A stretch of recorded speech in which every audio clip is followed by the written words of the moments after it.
Chapter 894. The situation was critical and I didn't have much time to guess. At full speed, it only took me a few seconds to enter the Sioux family's manor. The first thing I saw was a pool of blood in the courtyard. There were dozens of corpses lying on the ground. The originally beautiful manor was now a mess. It was obvious that a very dangerous battle had occurred. On the other side of the wall, there were still sounds of fighting coming from the garden. However, it was sparse and not loud.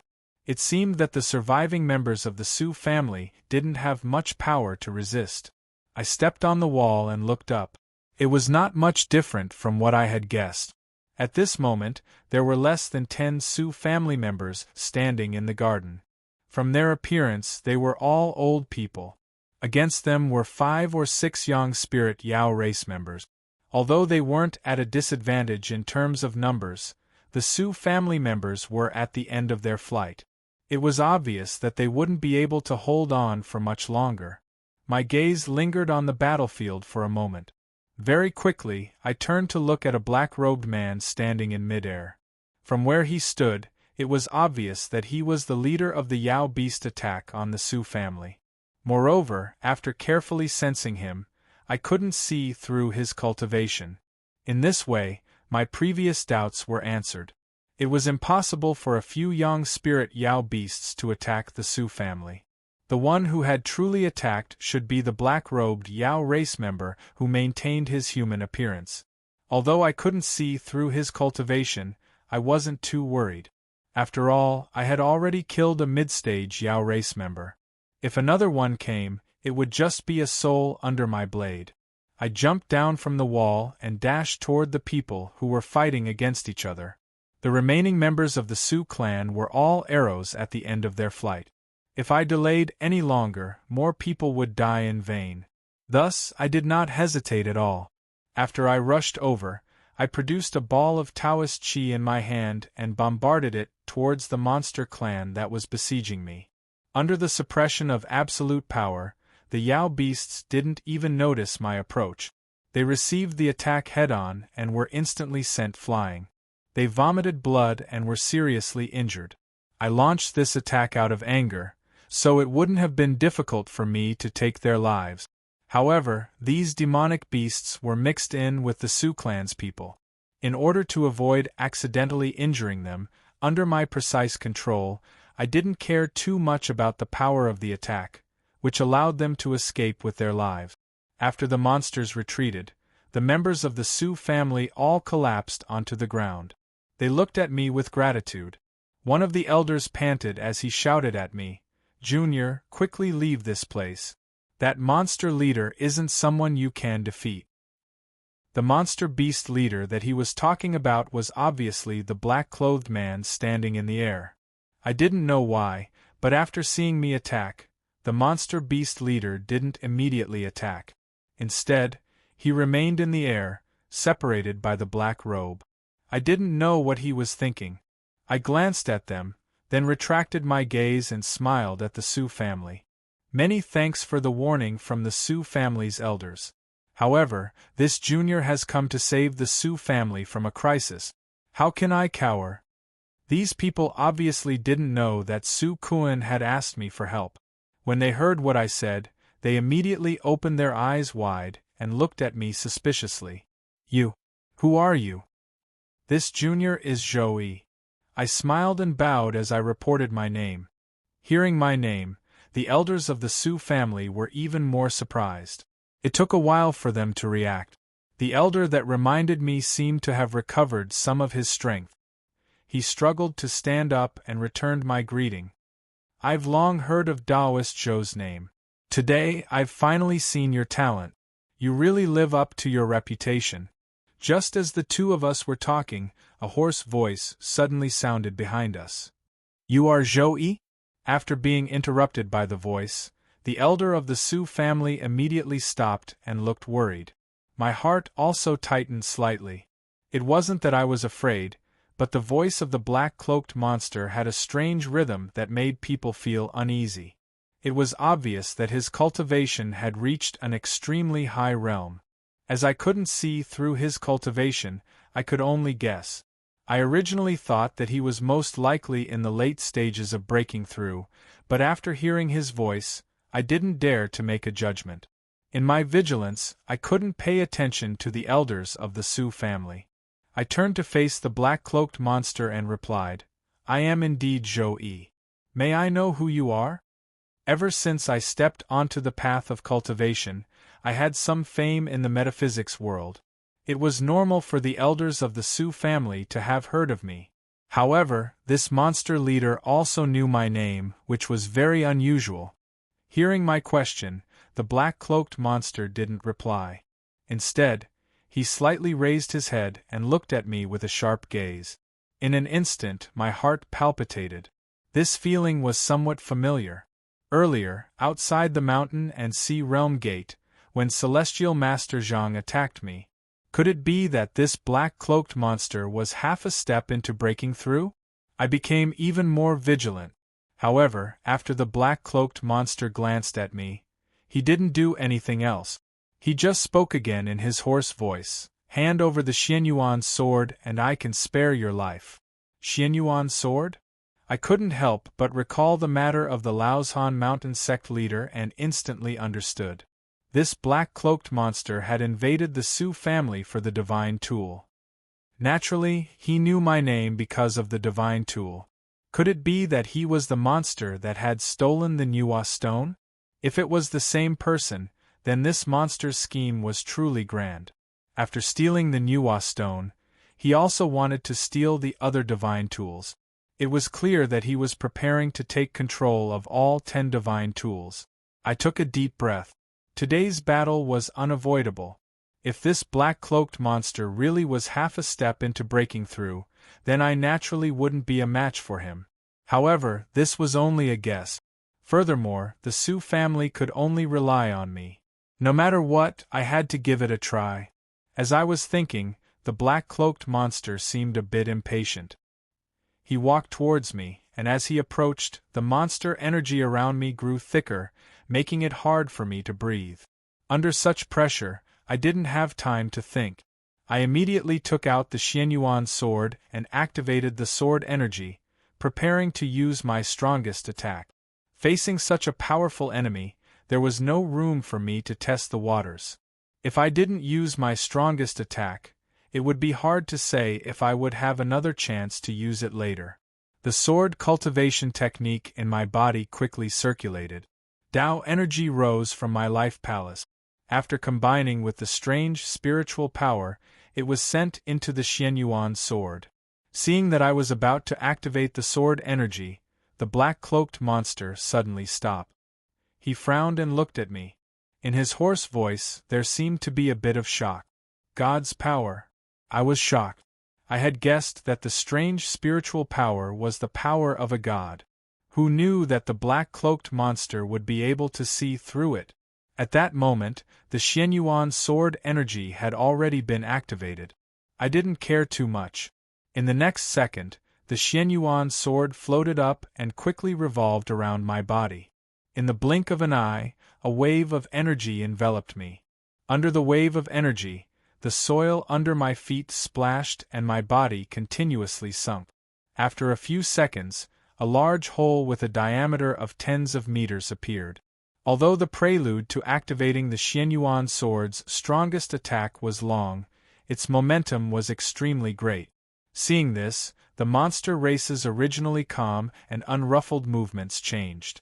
It seemed to have seen the danger, and its stagnant body instantly exploded. Instead of retreating, it directly charged towards me, as if it wanted to interrupt my movements. But it was obviously too late. He had just approached me when the wave of energy generated by the Xianyuan sword energy around my body had already emitted countless rays of golden Tao energy. In the next second, the wave of energy suddenly stopped, and the Tao energy formed a golden wall in front of me. Then, there were even cracks on the golden wall. Countless small golden swords shot out from the cracks, heading straight for the black-cloaked monster. After using it several times, I was now more and more skilled in controlling the strongest attack. After the small golden swords left my body, I closely watched the movements of the black-cloaked monster. If he was really half a step into the Xiaju realm, this attack naturally wouldn't be able to injure him. But judging from Celestial Master Zhang's reaction when facing this sword, it could at least buy me time to escape. That's right, I had already made preparations to escape. It wasn't that I didn't care about the lives of Su Kuan and the Su family, but it was really unwise to stay in the face of a monster who was half a step into the Xiaoju realm. With this thought in mind, I nervously stared at the black-cloaked monster. The tens of thousands of small golden swords were about to reach his face, but at this moment, he let out a soft snort. His hands, which had been behind his back, suddenly stretched out. Immediately, a wave of black smoke rolled, turning into a wall in midair. Although the wall was thick black smoke, it was unusually hard. The moment the thousands of small golden swords hit the wall, they immediately turned into golden light and dissipated. Even after being hit repeatedly, the wall wasn't damaged in the slightest. Looking at this scene, I was so shocked that I couldn't speak. This was the strongest attack that I could use now, and it was the only thing that I could rely on to escape from a person who was half a step into the Xiaoju realm. But such an attack was easily resolved by the black-cloaked monster. Could it be that my guess was wrong? Was he not half a step into the Xiaoju realm, but a true Xiaoju realm? In my shock, I even had this thought. At this moment, the black-cloaked monster was already close to me, but he didn't directly attack me. Instead, he seemed to be interested in me. After examining me for a moment, he said, "I heard that you are a genius of the human race that only appears once in 1,000 years. Why is your cultivation so low?" My cultivation was so low. I didn't know if he was mocking me or doubting me, but I had almost used all my trump cards and still couldn't stop him even a step. At this moment, I didn't have the time to think about his tone, but how to save my life today. If I wanted to fight to the death, I could naturally rely on the Yang spirit in my life palace. If I used the power of the Yang spirit, I could use the Xian Yuan sword to release even more power. But in the face of this monster with unfathomable strength, it was meaningless. If I used the Yang spirit, I might be able to bring him some trouble, but it wouldn't be enough to kill him. I wasn't even sure if I could hurt him. And if I used the Yang spirit, I could only wait for death. The final result would be no different from courting death. In the silence, the black-cloaked monster suddenly stretched out a finger and pointed it at my forehead. He continued in a hoarse voice, "The power of a god isn't something that an ant like you can enjoy. It's better to offer it to me." After saying that, his finger had already touched my forehead. In an instant, I felt the strange spiritual energy in my body rush to the top of my head. At the same time, I felt a sense of exhaustion, as if all the strength in my body had been sucked out in an instant. Just as I was in despair, I didn't expect that after the strange spiritual energy reached the top of my head, it didn't leave my body. Instead, it changed direction and headed towards my life palace. The monster seemed to have noticed that something was strange, and he increased the strength of his finger. In an instant, the feeling of exhaustion in my body became even stronger, and my ears were buzzing. But the strange thing was that my mind was very clear at this moment, and there was a faint, powerful force in my life palace that was trying to break free. At first, I thought that this force was the power of the god that had entered my life palace, but after a while, the Yang spirit had taken the initiative to rush out of my life palace and hover above my head without my urging. At this moment, the sun god was enveloped in a layer of golden light. After it appeared, the golden light instantly erupted, illuminating the surrounding area. Following that, the black-robed monster in front of me let out a muffled groan as his body was thrown far away. Until then, I still didn't know what had happened. After hesitating for a while, I recovered some of my strength. I hastily checked my body and found that the strange spiritual energy in my body, which was the so-called power of a god, hadn't been sucked out. It was just that the chi of witchcraft and chi were lacking. Just as I finished checking my body, the black-cloaked monster reappeared in front of me. At this moment there was a big hole in his chest, but perhaps the monster race was born with a cheap life, as the wound didn't seem to affect him at all. After he reappeared in front of me, he didn't even get angry. Instead, he stared at me with a burning gaze, as if he had found a treasure in the world. I didn't know why he looked like that, but I took the opportunity to adjust my breathing and tried to quickly recover my cultivation. I wanted to use my strongest attack to find a chance to escape. After about half a minute, the black-cloaked monster's gaze finally calmed down and he spoke again. Chapter 895. The Power of the Monster Emperor? I was a bit confused. The power that had just been released from the young god was extremely strong, but I had never sensed it before. Was this the power of the Monster Emperor? I didn't say anything, but the black-robed demonic race expert seemed to have gone berserk. He glared at me and asked, "You have the power of a god puppet and the power of a monster emperor. Who are you?" How could I tell him this? If I told him the truth, that I was the monster emperor, he probably wouldn't believe me. However, looking at him now, I was sure that the demonic race of the mountain and sea realm also revered the monster emperor. Otherwise, they wouldn't be called the monster emperor. The black-robed demonic race expert questioned me for a long time. Seeing that I didn't respond, he seemed to have lost his last bit of patience. An ominous glint appeared in his eyes, and black smoke rose from his hands. "Brat, tell me your name. Otherwise, I'll skin you, tear apart your tendons, and search your soul. Then I'll ask you." As he spoke, he seemed to be preparing to attack. Facing such a powerful black-robed demonic race expert, the only thing I could do was buy some time. Just as I was about to speak, a black shadow appeared in the distance. In the blink of an eye, it was right in front of me. Ignoring me, it coldly said to the black-robed demonic race expert, "Impudent! You don't deserve to know his name." My eyes went wide. Why would the evil sacrificial spirit suddenly appear? Could it be that he had been following me all this time? Before I could figure it out, the evil sacrificial spirit flicked his robe, creating a whirlwind that dispersed the black smoke in the black-robed demonic race expert's hand. From the aura he gave off, it seemed that the evil sacrificial spirit's cultivation base was even more powerful than before. I guessed that the opening of the mountain and sea realm had brought him great benefit. The sudden appearance of the evil sacrificial spirit shocked the black-robed demonic race expert. Clearly, he hadn't noticed that someone was watching him. Feeling a bit apprehensive, he stared at the evil sacrificial spirit for a long time, then asked in a hoarse voice, "Who are you?" Hearing the question, the evil sacrificial spirit didn't give him any face. He laughed coldly and said, "You don't deserve to know either." After being humiliated twice in a row, the black-robed demon revealed his ferocity. He simply didn't pursue the matter of Chun Shi's identity and said coldly, "Aren't you a little too arrogant? Our cultivations are equally matched.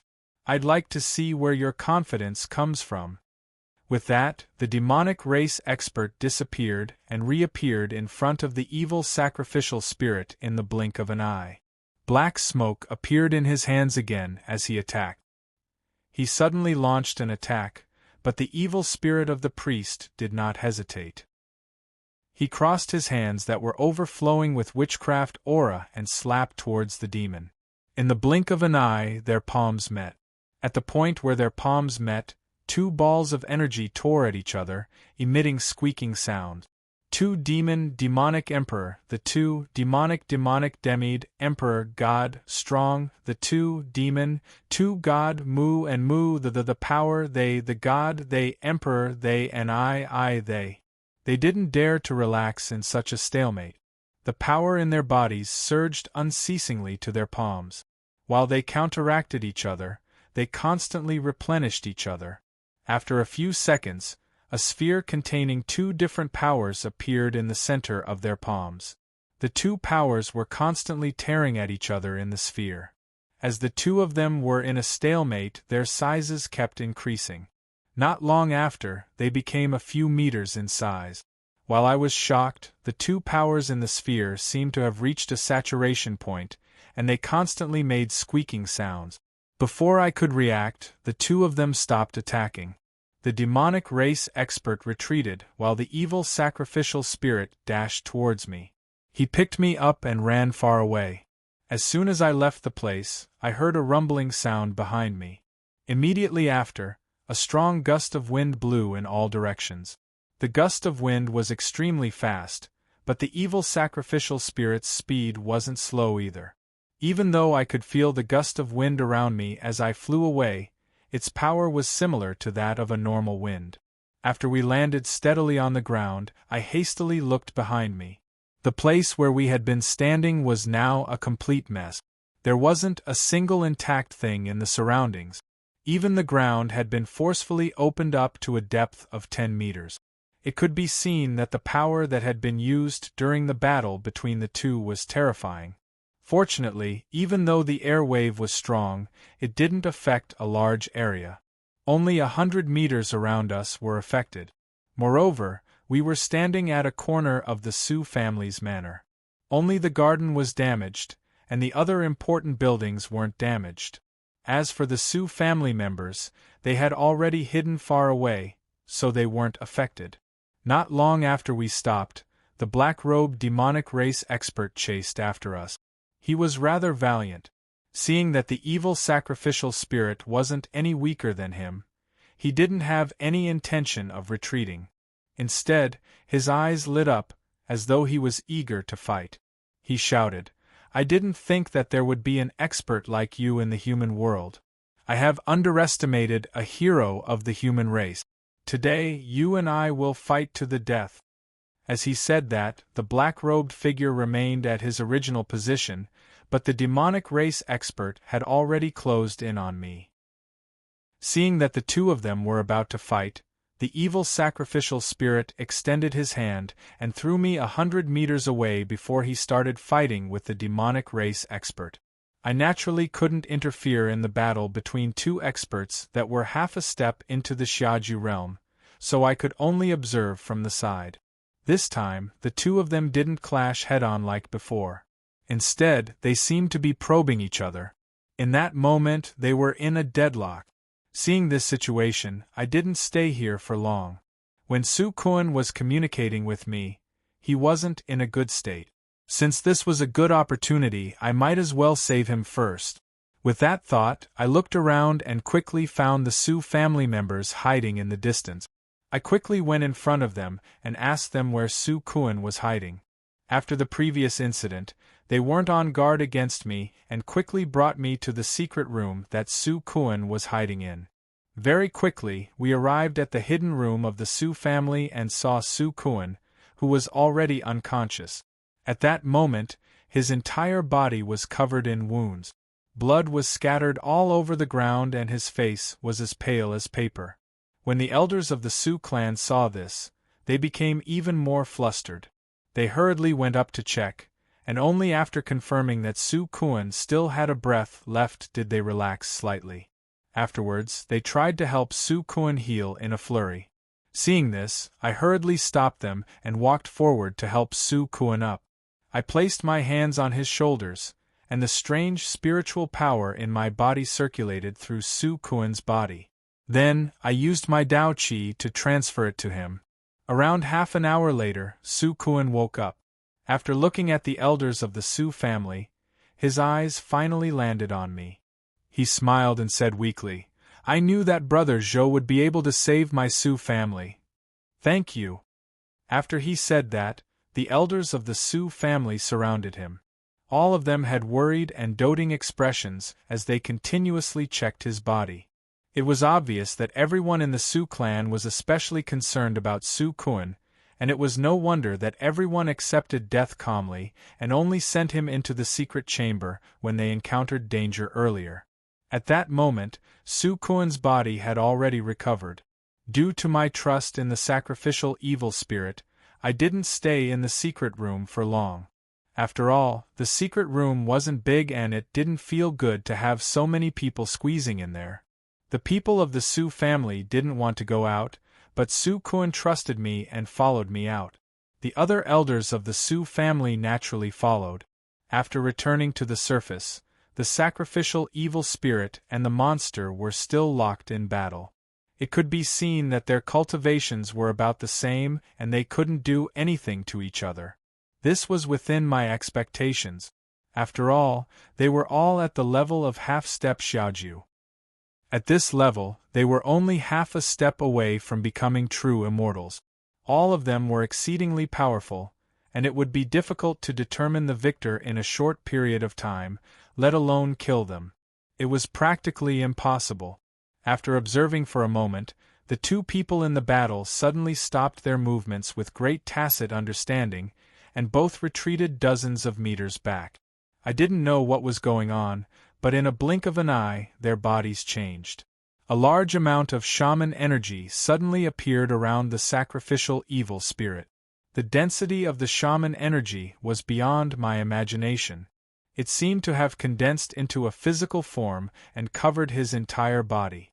On the other side, the black-robed monster's body surged with demonic energy. Black smoke surged and covered his body as well. After doing all that, the two of them disappeared from where they were at the same time. Soon after, the sounds of fighting could be heard in the surroundings, but the two of them could not be seen at all.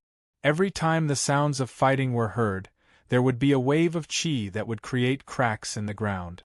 Under this strange and terrifying situation, the Sioux family and I hid far away and held our breaths as we silently waited for the result.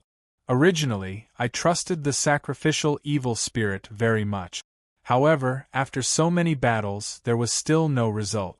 Even I felt a little uneasy and was prepared to hide in the secret room again. Fortunately, after a short while, the sound of fighting stopped and the two figures appeared in the air again. Under such an intense battle, even the powerful sacrificial evil spirit seemed to be unable to endure. After he reappeared, his chest heaved up and down and his body trembled slightly. On the other hand, the monster was in an even worse state. Black smoke was emitting from his chest, and the black robe that he wore was in a mess. There were many tears on it. It was obvious that he had been injured. It seemed that my previous worries were unnecessary. The sacrificial evil spirit still had the upper hand. After a short pause, the sacrificial evil spirit produced a ball of thick shaman energy in his hand. He didn't directly attack the black-robed monster, but instead waved his hand and scattered it in the air. Following his action, a black cloud suddenly appeared in the originally clear sky. It hovered above the monster's head. The black cloud surged and there seemed to be lightning accumulating in it, gradually pressing downwards. The pressure from the black cloud was extremely strong. I could feel it even though I was standing far away. Moreover, as the black cloud pressed downwards, the pressure increased. After a few seconds, I was unable to resist and my back bent. The Sioux family members behind me had already fallen to the ground, almost unconscious. I hurriedly urged the magical power in my body to quickly recover the witchcraft energy in my body. Then, I stood up straight and helped the Sioux family members to share some of the pressure. Only then did I manage to prevent them from getting hurt. I lifted my head to look at the battle in the sky. At that moment, the black-robed monster stood still while a silver lightning suddenly struck from the black cloud. However, the strange thing was that the lightning didn't shoot at the black-robed monster, but at the sacrificial evil spirit. I was shocked as I thought that something had happened. However, the silver lightning reached the front of the sacrificial evil spirit. It didn't attack his body but the ball of shaman energy in his hands. Originally, the ball of shaman energy in his hands was only the size of a fist. However, after the silver lightning shot into it, it instantly expanded to a diameter of 10 meters. Then, the ball of shaman energy that carried the power of lightning exploded and turned into raindrops that filled the sky. In the next second, as the sacrificial evil spirit waved his hand, tens of thousands of raindrops shot at the black-robed monster in the distance. Seeing such a divine power, the black-robed monster naturally wouldn't sit still and wait for death. When the magical raindrops arrived in front of him, he suddenly straightened his body and let out a low roar. Then, countless amounts of monster energy shot up to the sky. However, it was a pity that the monster energy that shot up to the sky was like a mantis trying to stop a chariot when it faced the sacrificial evil spirit's all-out attack. It couldn't form an effective defense and was instantly pierced through by the magical raindrops. Moreover, the raindrops didn't slow down and continued to pierce through his body. While the raindrops pierced through his body, the black cloud that hovered above his head suddenly descended and directly hit his broken body. After the two collided, there was an earth-shaking explosion. Smoke and dust filled the air. Even I, who was standing far away, felt the earth shake. Under such power, I originally thought that the black-robed monster wouldn't be able to escape. However, I didn't expect that a black light would dart out from the smoke and dust at an extremely fast speed. In the blink of an eye, it had reached the horizon. At the same time, a voice came from afar. Chapter 896. Wu Juzui. This was a strange name, but it seemed to complement his identity as a member of the monster race. As the voice faded away, the monster race cultivator had long since disappeared. When I looked away, I saw that the evil sacrificial spirit had suddenly fallen from the sky and hit the ground. I was so shocked that I couldn't react. After he landed, I rushed over to check on him. The evil sacrificial spirit hadn't fainted yet. His eyes were still open. When I arrived in front of him, he waved his hand to stop me from checking his body. He lowered his voice and said to me, "I'm just a little tired. It's not a big deal. I'll recover soon." Then, he adjusted his body, sat cross-legged, and began to adjust his breathing. Seeing that he was fine, I breathed a sigh of relief, but I was still quite shocked. The evil sacrificial spirit was Chiyo's true self. Although he wasn't as strong as he had been in the past, he still had all sorts of magical techniques, which could be seen from his attack just now. As for Wu Juzui, his cultivation base was similar to the evil sacrificial spirits, but he had been able to force him to this state. It was truly inconceivable. After about a quarter of an hour, the evil sacrificial spirit opened his eyes, and a black light flickered in them. Clearly, he had recovered his cultivation base. I was finally able to relax. Seeing that he was fine, I asked about Wu Juzui. The evil sacrificial spirit told me that the surname Wu was a common surname of the monster race. Although he didn't recognize Wu Juzui, he was clearly a greater monster of the mountain and sea realm. It was normal for him to have all sorts of divine abilities. Hearing him say that, my interest was piqued. Although the mountain and sea realm had been opened, no one in the outside world knew anything about the monster race. From what the evil sacrificial spirit had said, it seemed that there were many surnames within the monster race. If I could learn more about the monster race's social structure, it would be of great help in the fight against the monster race. I was very interested, but the evil sacrificial spirit didn't want to talk about it. He shook his head and didn't say anything more about the monster race. He sighed and said, "I can't recover my cultivation base for the time being, but an ant surnamed Wu was able to escape from me." He clearly wasn't satisfied with the result, but after sighing, he didn't continue the topic. Instead, he asked me why I had a conflict with Wu Juzui. I hesitated for a while but decided to tell him my conjecture about the monster race robbing the 10 divine tools. The evil spirit was also a member of the demonic tribe, and although he might not be on the same side as the demonic tribe of the mountain and sea realm, it was still possible that he knew something about the matter, and might even be able to get some information from him. Hearing this, the evil sacrificial spirit frowned slightly.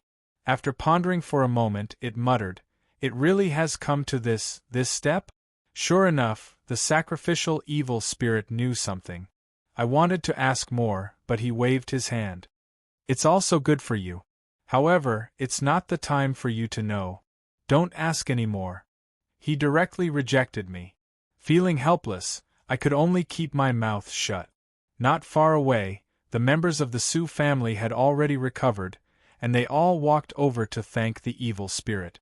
The evil spirit's status was extraordinary, and he didn't pay any attention to the Sioux family members who came to offer their thanks. I had been hoping to persuade them, and now that the crisis had occurred, it was a good opportunity to strike while the iron was hot. How could I miss this opportunity? I warmly chatted with the Sioux family members for a while, and then they invited me to the Sioux family manor, which was still in good condition. When we arrived, Sioux Cohen and the old man who led the group stayed behind to chat with us. The others excused themselves and left, saying that they had to deal with the aftermath. After they left, Sioux Cohen introduced the old man who had stayed behind. He was his grandfather, the previous patriarch of the Sioux family. He had been in secluded meditation for many years, and had only come out of seclusion after the calamity that had befallen the Sioux family. He had never imagined that he would be unable to stop the demonic beast's rampage. At this point, Sioux Cohen's grandfather's expression was downcast. Although the Sioux family wasn't the most powerful of the metaphysical clans, they were still a famous family. Now that they had suffered such a calamity, it was likely that they wouldn't be able to recover within 100 years. After listening to him, I added, "In today's world, I'm afraid that the Sioux family won't be the only one suffering. If the monster race isn't exterminated, no one will be able to live in peace." Old Man Sioux had heard Sioux Cohen's persuasion earlier, so he naturally understood the meaning behind my words. He sighed. "If it wasn't for Taoist Zhou coming to rescue us today, my Sioux family would have been wiped out. When I was young, I had a body of steel, but now that I'm old, I've lost my ambition. How can my Sioux family not take revenge for the calamity that has befallen us today?" After saying that, he turned to look at Sioux Cohen and continued, "Cohener, your father has died. From today onwards, you will inherit the position of patriarch. You will also discuss the matter of expelling the monster race with Taoist Zhou." Although he didn't say it explicitly, it was obvious that he had tacitly agreed to the matter by helping Sioux Cohen to the position of patriarch. Hearing that, Sioux Cohen respectfully kowtowed to the old man, officially taking over the Sioux family. After Sioux Cohen bowed, I also cupped my hands at the old man to show that I wouldn't let him down. The Sioux family was the first step in the metaphysical era. With the Sioux family as an example, the other metaphysical families would gradually show their attitude under the pressure of the monster race. However, this matter needed to be planned slowly, so it wasn't urgent. Since this matter was over, I didn't stay here any longer and returned to Medicine King Valley with the sacrificial evil spirit. At this time, Sioux Cohen had just become the patriarch. Since the Sioux family had suffered a disaster, there were many things to deal with, so I didn't bring him back. I just asked him to go to Medicine King Valley after he had dealt with the Sioux family's affairs. At that time, we would discuss the matter of joining the Witchcraft Alliance. On the way back to Medicine King Valley, I kept thinking about whether it was appropriate to bring the sacrificial evil spirit back to Medicine King Valley. After all, the sacrificial evil spirit was a member of the monster race. At this time, the Medicine King Valley was in full swing preparing to fight against the monster race. At that time, it might cause the sacrificial evil spirit's hatred. Although I wasn't worried that the sacrificial evil spirit would take action, I couldn't guarantee this matter, so I couldn't help but worry. After thinking for a long time, I told the sacrificial evil spirit about joining the Witchcraft Alliance and asked for his opinion. After listening to me, the sacrificial evil spirit didn't change his expression. He just shook his head and said, "It's a trivial matter. If you want to do it, just do it. You don't need to ask for my opinion." I was puzzled, so I asked, "You won't oppose it?" The sacrificial evil spirit shook his head. "I'm happy that you can pull yourself together and find something to do. Why would I oppose it?" I was speechless. I didn't know what the sacrificial evil spirit was thinking, but since he didn't oppose it, I didn't say anything more. After returning to Medicine King Valley, I met the fatty and Officer Wang before I entered the village. They were heading out with a group of people. When they saw me, they looked happy and hurried to greet me. When we were discussing how to resist the monster clan, I had sent a message to Officer Wang. During my absence, he had led the people of Wanwu Wonderland to this place and joined the Witchcraft Alliance. After talking with him, I learned that Jinren Guan had been in charge of the Witchcraft Alliance while I was away. He had divided several defensive strongholds according to the previous plan, and they were heading to one of those strongholds to be stationed there. Since they had taken over the garrison, they couldn't stay for long. After telling me where they would be stationed, they bid farewell to me and hurriedly left the Medicine King Valley. After they left, I looked at the back of the fatty, who was in a hurry, and felt quite amused. With Spiritual Master Guan's presence and Whitey's restraint, Fatty, this mischievous fellow, now seemed to be somewhat motivated. When I returned to the village, I went to see Jinren Guan and listened to him talk about the deployment of manpower in various places. Currently, the Witchcraft Alliance was short of manpower, so almost everyone had been sent out. There were only a few dozen people left in the Medicine King Valley, most of which were the children I had brought back. After listening to Spiritual Master Guan's report, I took the evil sacrificial spirit back to my room to rest. Previously, the evil sacrificial spirit had said that he didn't care about the Witchcraft Alliance. Obviously, he wasn't being perfunctory. After hearing so many things, his face remained indifferent. Clearly, he didn't care about it at all. This made me curious. Earlier, when we were outside the mountain and sea realm, he would rather oppose me in order to ensure that the mountain and sea realm would open without a hitch. At first, I assumed that he was doing the same thing as Nangong, and wanted the demon folk to return to the world of the living. But now, it seems that he doesn't care about that at all. That's completely different from what I imagined. I can't help but wonder what his true goal is in opening the mountain and sea realm. After returning to my room, I couldn't hold back my curiosity and finally asked him. After hearing my question, the evil sacrificial spirit was silent for a moment, then said, "My purpose in opening the mountain and sea realm is related to you, but I can't say for sure what it is. Do you remember when I told you that you and Swan and I would meet again in the future?" I was surprised. I didn't know why the evil sacrificial spirit would suddenly change the topic to this. I didn't take his words to heart at that time, and thought that they were just perfunctory words. But now that I heard him say it again, it seemed that wasn't the case. I nodded and looked at the evil sacrificial spirit, waiting for his explanation. To some extent, my purpose is related to this matter. Originally, you and Swan and I would only meet once every 6 months. Previously, I told you that if you want Swan and I to be free, you have to change the rules of heaven and earth. In fact, the situation hasn't changed. You just don't have the opportunity to meet once every 6 months. Chapter 897. Every time the evil sacrificial spirit brought up these specious questions, I knew that he would shut his mouth and only give me a vague hope. That was indeed the case. When I asked him again, he told me that I would know the answer soon and that it wasn't the right time to tell me. He just told me to work hard on my cultivation. I couldn't do anything if he didn't tell me, but I was still a little excited. No matter what, the evil sacrificial spirit had given me a little hope. Just as he had said, the only thing I had lost was the opportunity to see Tao Wu every 6 months. In fact, I had to continue doing many things to help Tao Wu break free from the heavenly law.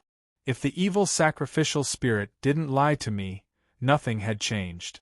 After talking about Tao Wu, I became silent and prepared to meditate. After all, I had been injured in the Su family and had consumed a lot of my cultivation. But before I started meditating, I felt the strange spiritual power in my body.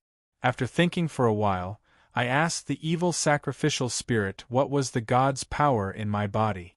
As I had expected, the evil sacrificial spirit knew about this. His expression didn't change as he said, "The god's power is the power of a god. You have a special identity.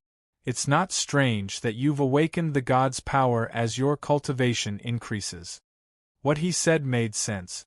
After listening to him, I wanted to ask more questions. I opened my mouth, but I didn't know what to ask. After thinking for a while, I asked again, "Besides the god's power, there is another powerful force in my yang spirit that isn't inferior to the god's power. Wu Juzui once injured Wu Juzui. He called it the monster emperor's power." I wanted to describe the power in the yang spirit in detail, but the evil sacrificial spirit answered, "A power that isn't inferior to the god's power is naturally the god's power." Wu Juzui was right. This is the monster emperor's god's power. The monster emperor's god's power. So, the other strange spiritual power should be Emperor Ku's god's power? Or was it Xuanyuan's god's power? While he was deep in thought, the evil sacrificial spirit spoke again. "The god's power in your body originates from your ancestral inheritance. However, when the demon emperor was sent into the cycle of reincarnation, only a small portion of the god's power remained. The rest had long since dissipated. Thus, what you've awakened now is a small portion of the god's power that was left behind. Of course, even if it's just a small portion, it's still extremely beneficial to you. When you cultivate, you need to comprehend more and strengthen it." His words confirmed that the mystical power in my body had indeed originated from an ancient inheritance. No wonder I had such great power. No wonder Wu Juzui coveted it. With that in mind, the ghoul priest continued, "I came here to warn you that you must be careful to conceal the godly power inside of you. As the mountain and sea realm opens, immortal bright bloom will gradually appear. If they discover the godly power inside of you, they will go all out to fight over it. If that happens, not even I can save you. Would the power of a god cause the Xiaoju immortals to fight over it?" After thinking about it for a moment, I understood. This godly power was the power of the demon emperor and Xianyuan. Their cultivation bases were naturally higher than immortal brightblooms, and their power surpassed that of immortal brightblooms. Therefore, it was only natural that they would covet it. From that, it seemed that after immortal brightbloom's cultivation base, there would be differences in power. I wanted to ask the evil sacrificial spirit about this, but he spoke first. "Your internal injuries haven't completely healed yet. First, adjust your breathing and focus on gaining enlightenment of the godly power." Since he had already spoken, I didn't press him any further. I did as he said, sat down cross-legged, and began to adjust my breathing and restore my cultivation base. A few hours later, my internal injuries were completely healed. Thanks to the godly power, my cultivation base was completely restored.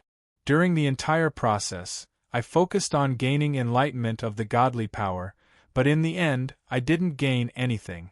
Since the godly power surpassed immortal Brightbloom's power, it would be strange if I could comprehend it with my current cultivation base. It would be better to study it later. I couldn't rush it. After I finished adjusting my body, it was already the next morning. The evil sacrificial spirit was still meditating, so I didn't disturb him. I stood up and stretched my body, ready to go out. However, as soon as I pushed the door open, I saw Bai Ling walking toward my room from not far away. She was the master of the Medicine King Valley. At this time, she had arranged for people to be stationed outside, but she had stayed behind to manage the affairs of the valley. Seeing me come out, she quickly walked toward me.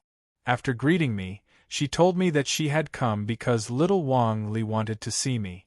She was worried that I had just returned and didn't know if there were any other matters, so she came to see the situation first. Hearing her mention little Wang Li, I remembered the young children I had brought back. Yesterday, Zhenren Guan had told me that there were very few people left in the valley. I didn't know if there was anyone taking care of the young children. Since there was nothing else to do, I didn't want to disturb the evil sacrificial spirit. I followed Bai Ling to see the situation of the young children. Soon, we arrived at the place where the young children were placed. As soon as we entered, I heard cries coming from the house. When I got closer, I found that the doors of this row of houses were locked, and the cries were coming from inside. Seeing me frown, Bai Ling hurriedly explained, "At this time, there is a shortage of manpower in the valley, so I'm taking care of these young children." After the initial panic, they all wanted to go home. At first, one or two could be calmed down, but later, dozens of young children cried at the same time. She was helpless. In order to ensure that they didn't run away, she could only use this method. Bai Ling's words were true. These young children were still young, so they couldn't be expected to be as sensible as adults. If they were distressed together, Bai Ling alone wouldn't be able to take care of them. However, these young children were orphans. Most of them would have to stay in the King of Medicine Valley in the future. It wasn't a good idea in the long run. I was a little worried. After I pushed the door open, the young children in the house cried even louder when they saw someone come in. Many of them were rolling on the ground, and some of them were tired. They were sleeping soundly on the bed. The house was a mess. I glanced around. Among the many young children, only little Wang Li was sitting on the bed, meditating. His face was calm, and he didn't look anxious at all. Seeing this scene, I felt quite gratified. After little Wang Li was born, he had suffered a lot. Every time he had an attack, I felt quite scared. However, this little fellow always blinked his big eyes calmly and never cried. At that time, I felt that he was quite extraordinary. Later on, he sacrificed to the evil spirit and was freed from his suffering. Zhang Canwen then taught him the techniques of Mount One.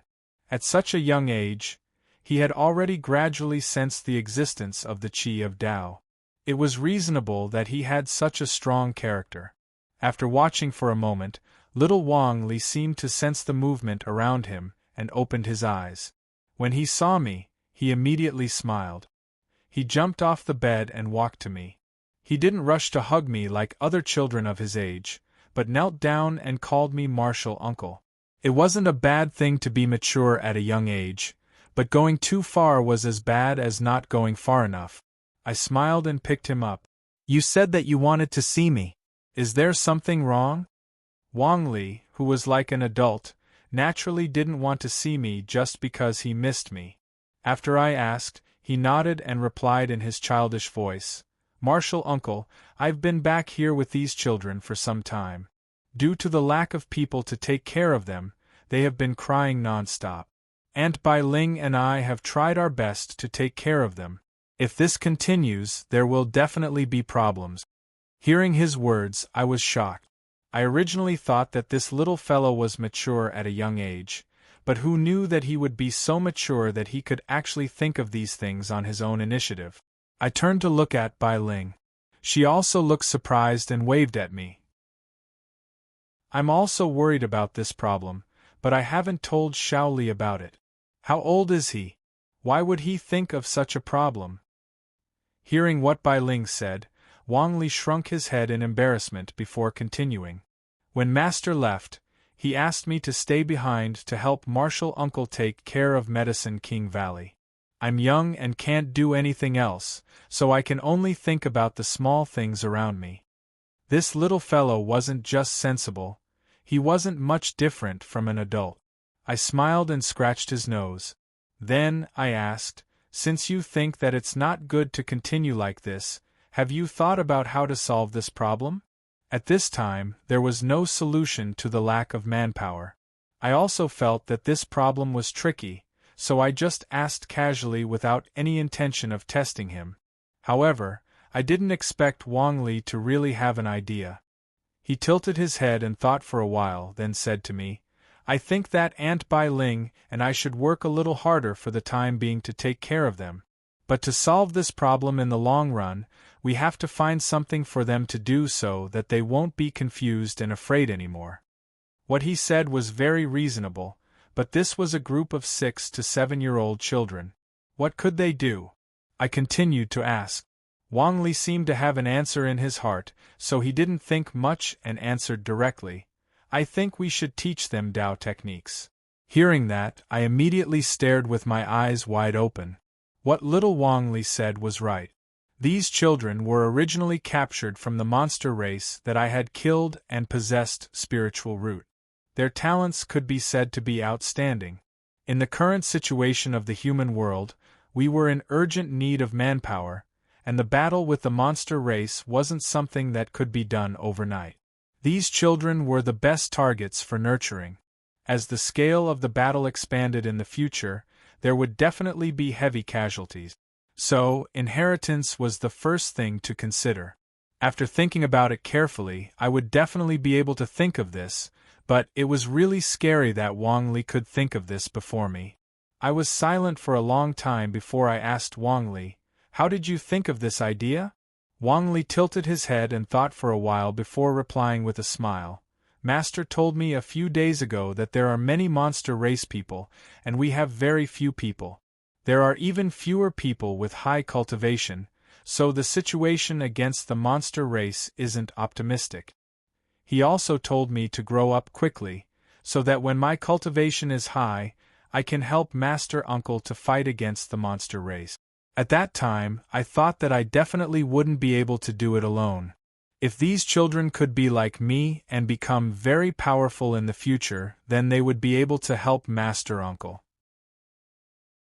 Originally, I thought that he could think of all this, just like what he said earlier, to find something for the children to do. Although cultivation is boring, but once they have some abilities, they would naturally be able to solve the problem of their confusion and fear. However, after hearing Wang Li's reply, I was sure that he wasn't just simply finding something for them to do.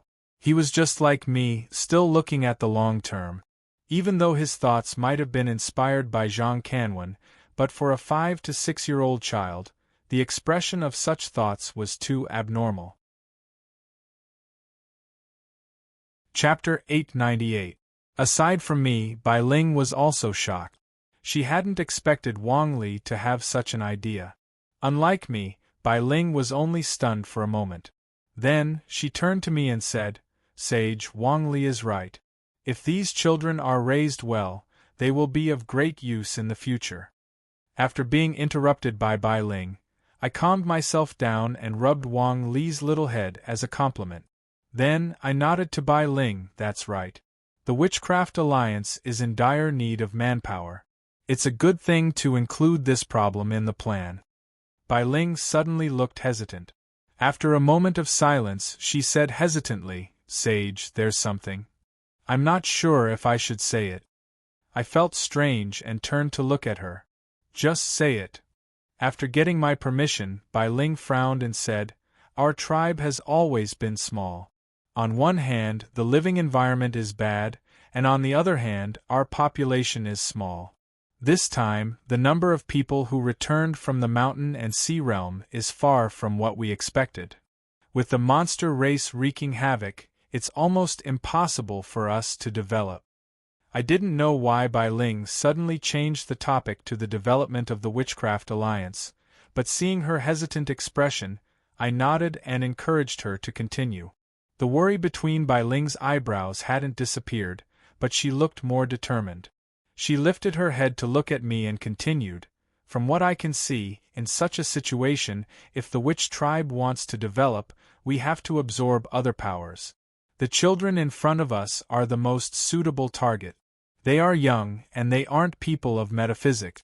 They don't know the difference between the Witchcraft Alliance and the Witchcraft Alliance.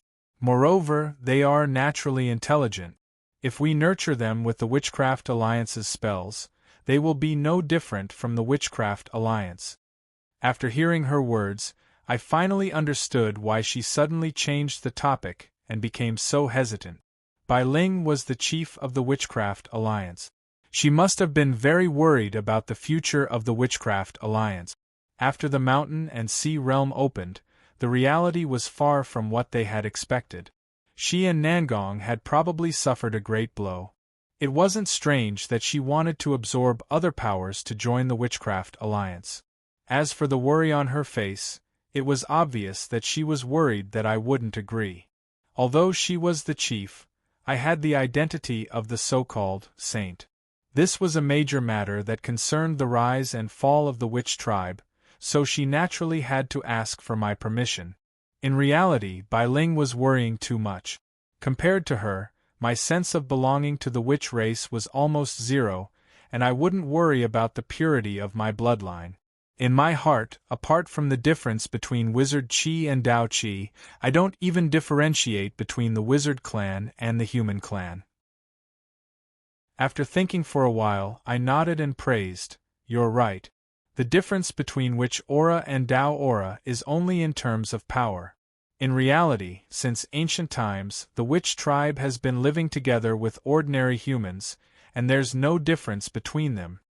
Now that the Sorcerer Alliance has been established, there's no need to look into the difference between the Sorcerer tribe and the human tribe in the face of the rampaging monster tribe. I have no objections to recruiting more people to strengthen the Sorcerer tribe. As for this batch of young children, you and Wang Li can take care of them for the time being. You can choose their cultivation method based on their aptitude. Those who have a deeper sense of Qi of Dao will be taught by Wang Li. Those who have a deeper sense of Qi of witchcraft will be taught by you.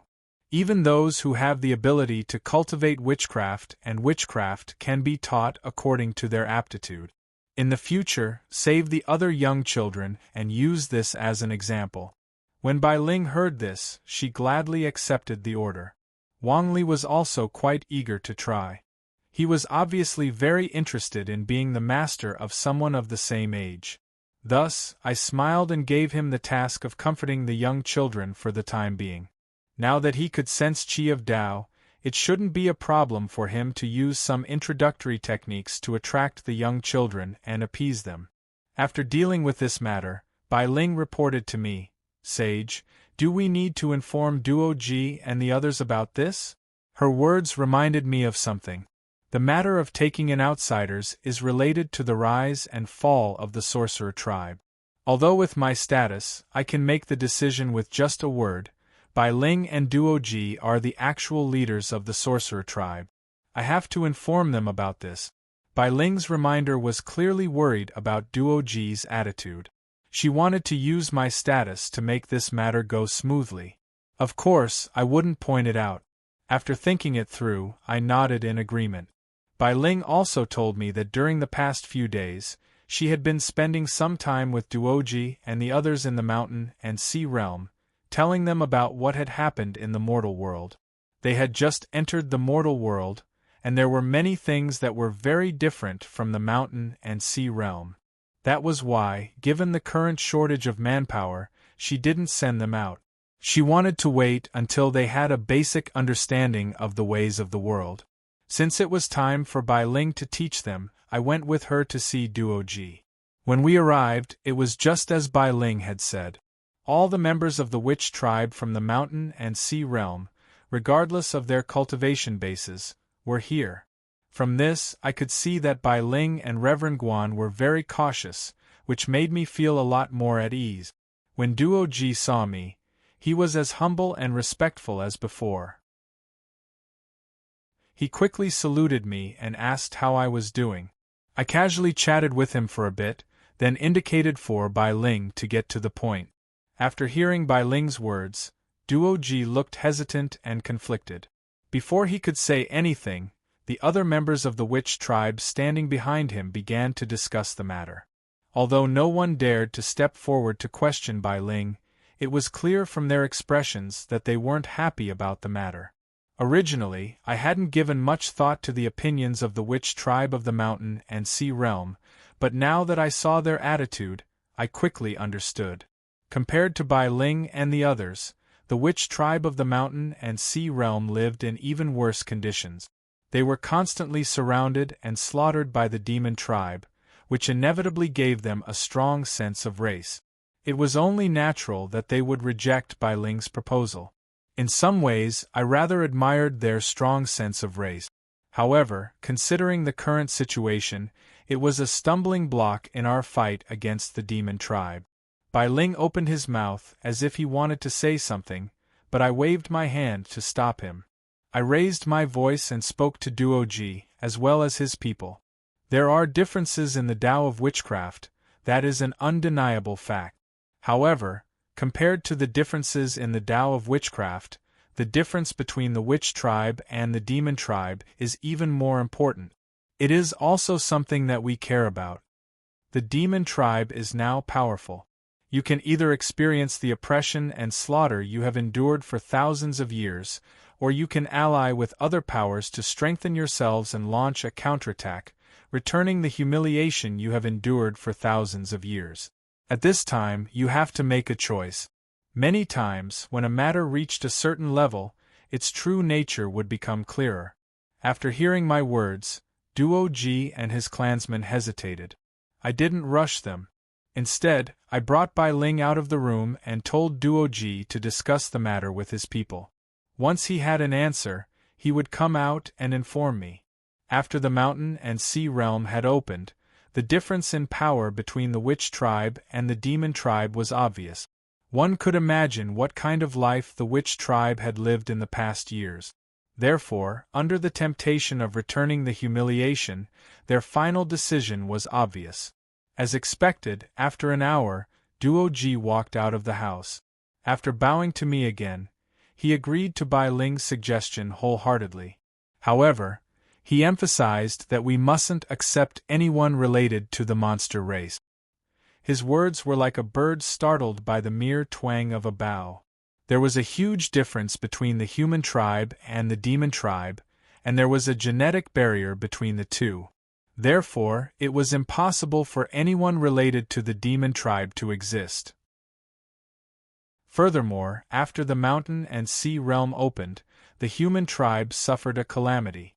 However, the human tribe had a large population, which was enough to support the growth of the witch tribe.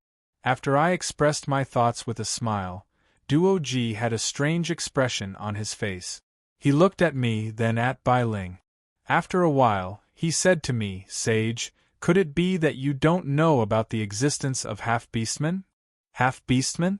This term was unfamiliar, but the moment I heard it, I thought of many things. Then, an expression of extreme disbelief appeared on my face. Chapter 899. The demon tribe and the shaman tribe coexist in the mountain and sea realm. That's something I learned from Nangong a long time ago. When the mountain and sea realm opened, everyone knew about it. As for the specific situation of the sorcerer tribe and the demon tribe, one would know from the number of sorcerer tribe members that came out. On the other hand, the Magi and the Taoist sects were still somewhat estranged from each other.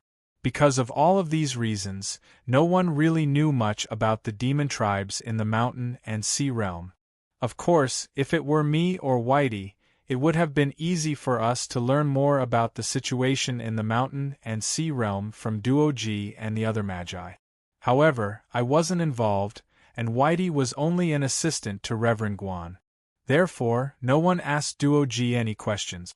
Everyone uses the demon folk of the mortal world as an analogy to the demon folk of the mountain and sea realm.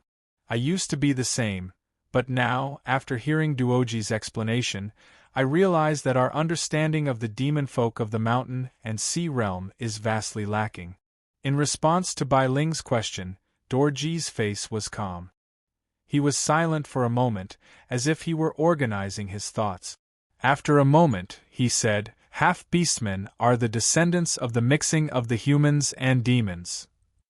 Back when the mountain and sea realm was sealed off, the Magi, as well as the remaining humans, were vastly weaker than the demons. After years of war, the demons began to enslave the humans and the Magi. Later on, the number of beastmen increased, and the number of human shamans decreased. Even the purebred demon clan gradually became a rare species. When I heard the 3 words half-beast people, such a thought appeared in my mind. After he explained it in detail, I was no longer as shocked as before and gradually accepted it. Actually, the idea of genetic isolation I had just come up with was nothing more than a wild guess. After all, I had encountered half-beastmen long before the mountain and sea realm had opened. Yao Yao.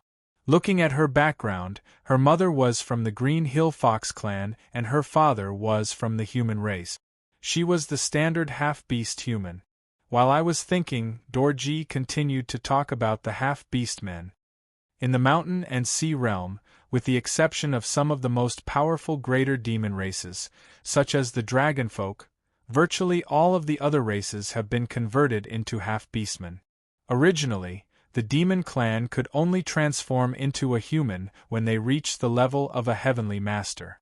After becoming a half-beast, some of the beast clan gained intelligence from their mother's womb and had the body of a human, leaving only the head of the beast clan.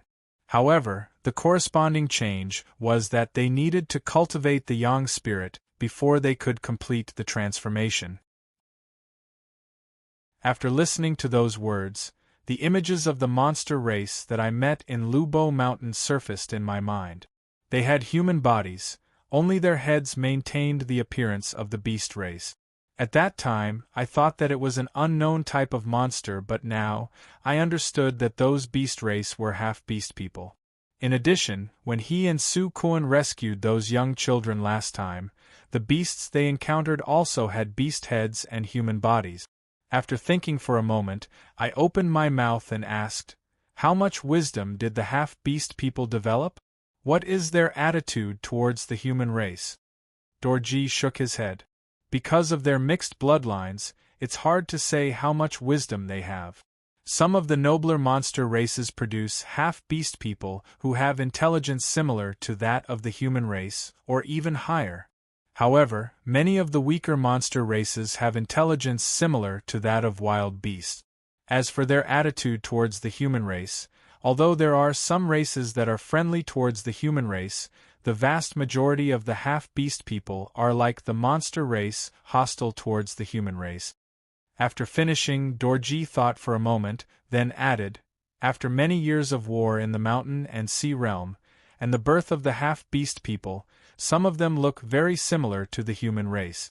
Because of that, after the mixing of bloodlines, the monster race and the half-beast people no longer have the goal of hunting down the witch race and the human race. Thousands of years ago, they entered a period of stable development. It was because of this that our people were able to hide in the far west, where the monster race rarely went. As for the current situation of the monster race in the mountain and sea realm, we are not too sure. I nodded. Although he didn't know the current situation, what he had just told us had already been of great help. At the very least, we would need to come up with a new plan to identify the monster race. After explaining this to Bai Ling, I thought for a moment, then asked Dorji, how big is the mountain and sea realm? How many monster race and half-beast people are there? Do you know anything about this? Dorji shook his head. Since ancient times, our witch race has declined. Our ancient records were lost long ago. Later generations have lived in seclusion, so we don't know anything about the specific situation. However, according to some of the elders in our race, the mountain and sea realm should be much larger than the human race. There are many different species of monster race, and their numbers are difficult to count. Furthermore, the monster race is mostly lascivious, and they are very good at breeding. It's not hard to guess that there are many half-beast people. I nodded. Although Dorji didn't know the specific situation, he was obviously very intelligent, and his words were very logical. The situation should be similar to what he had guessed. After that, I asked about other things in detail, but just like before, Dorji basically didn't know the specific situation and could only make some simple guesses. Even so, after discussing with him, I had a basic understanding of the situation with the half-beast people.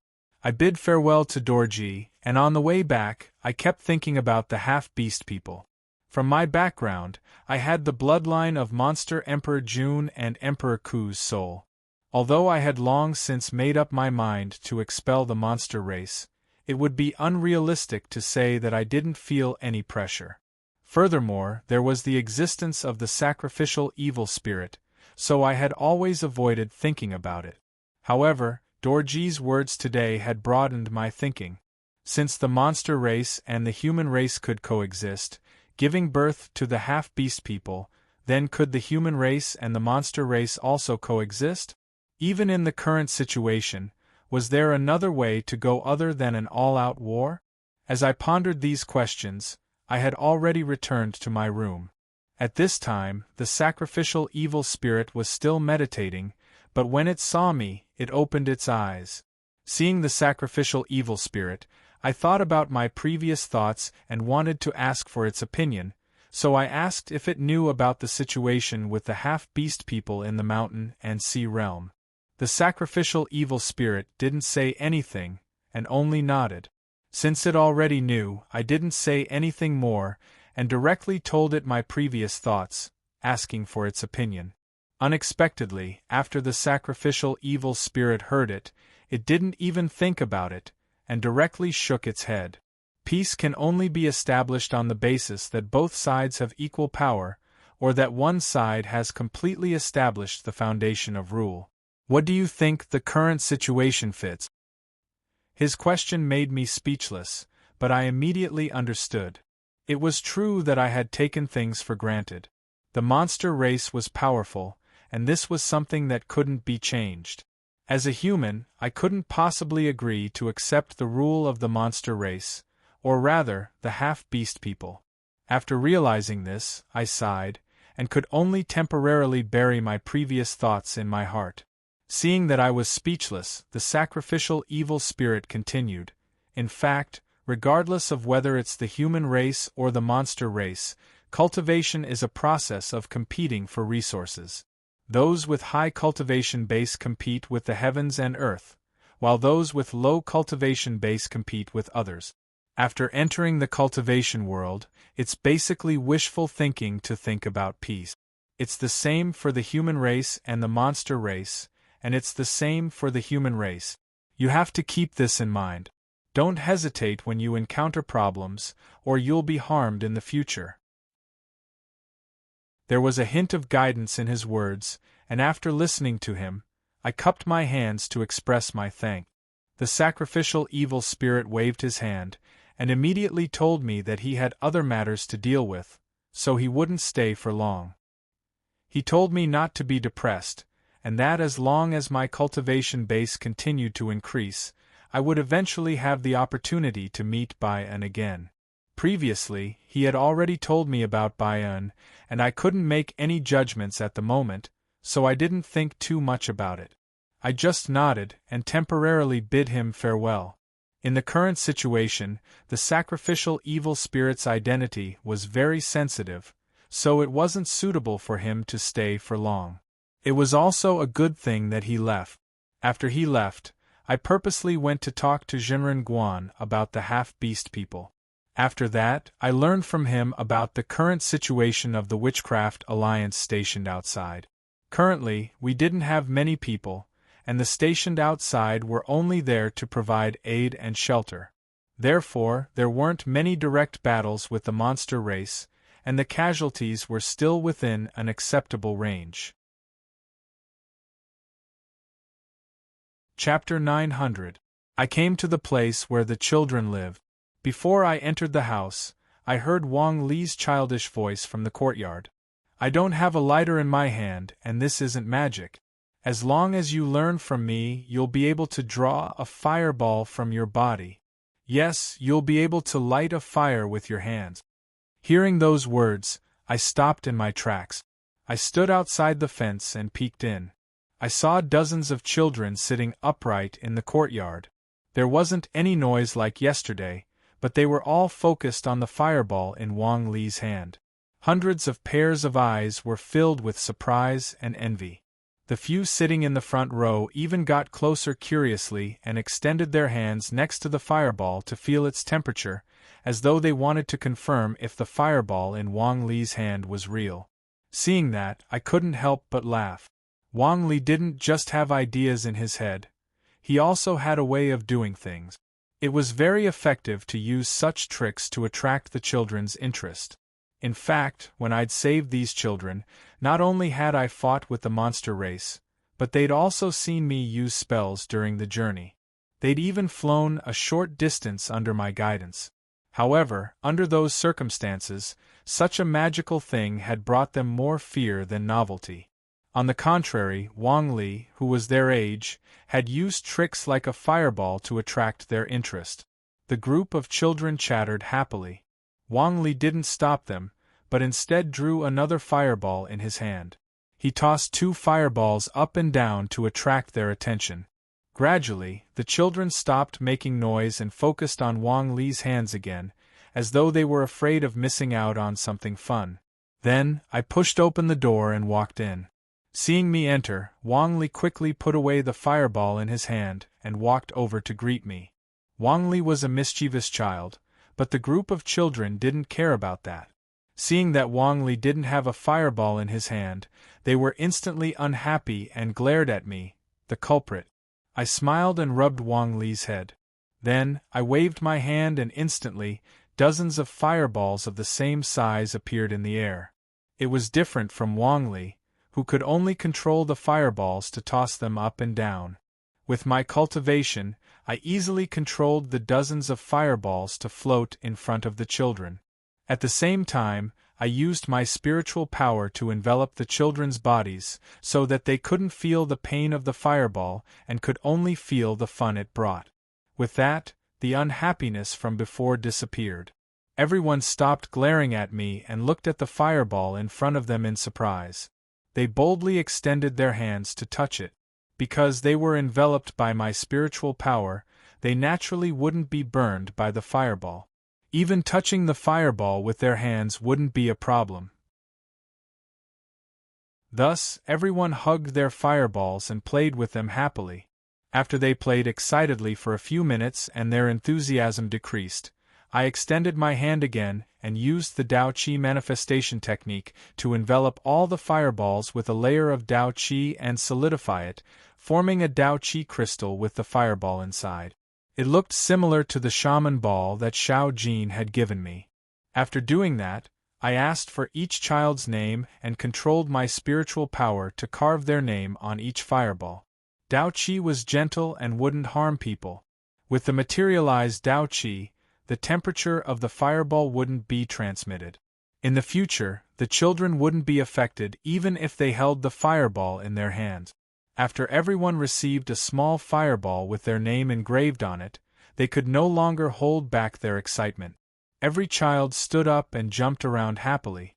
Their previous fear and panic had completely vanished at this moment. I asked Wang Li to play with them for a while. After they got tired, I said loudly to them, "Children, is this fireball fun?"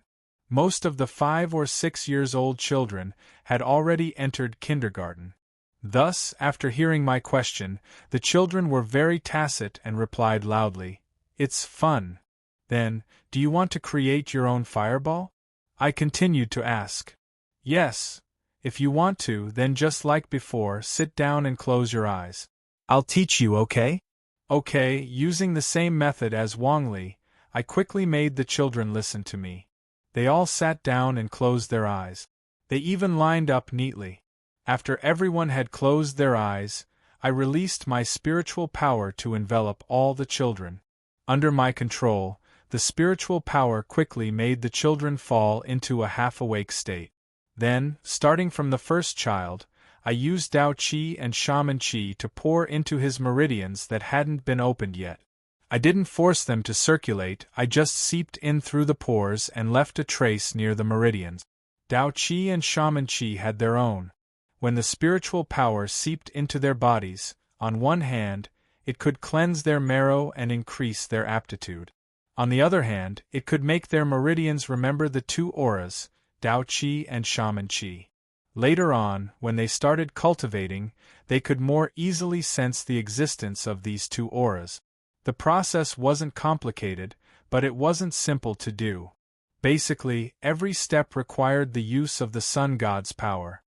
With this, even a person with the most ordinary aptitude would be able to sense the witchcraft and qi and successfully enter the cultivation world, let alone these children who already have excellent aptitudes. In the future, I wouldn't be surprised if there were a few geniuses who surpassed the first meridian. After I was done, all the children fell into a deep sleep. Then, I did the same thing to Wang Li. Unlike the other children, Wang Li had already sensed the qi of the Wei, and his meridians had already been opened. Thus, I used the qi of the Wei to comb through his meridians and did a complete circulatory cycle. This allowed his body to produce its own qi of the Wei, and he successfully entered the dragon-seeking realm. Because of my Tao qi combing through his meridians, in theory, all the acupoints in his meridians were stimulated by me.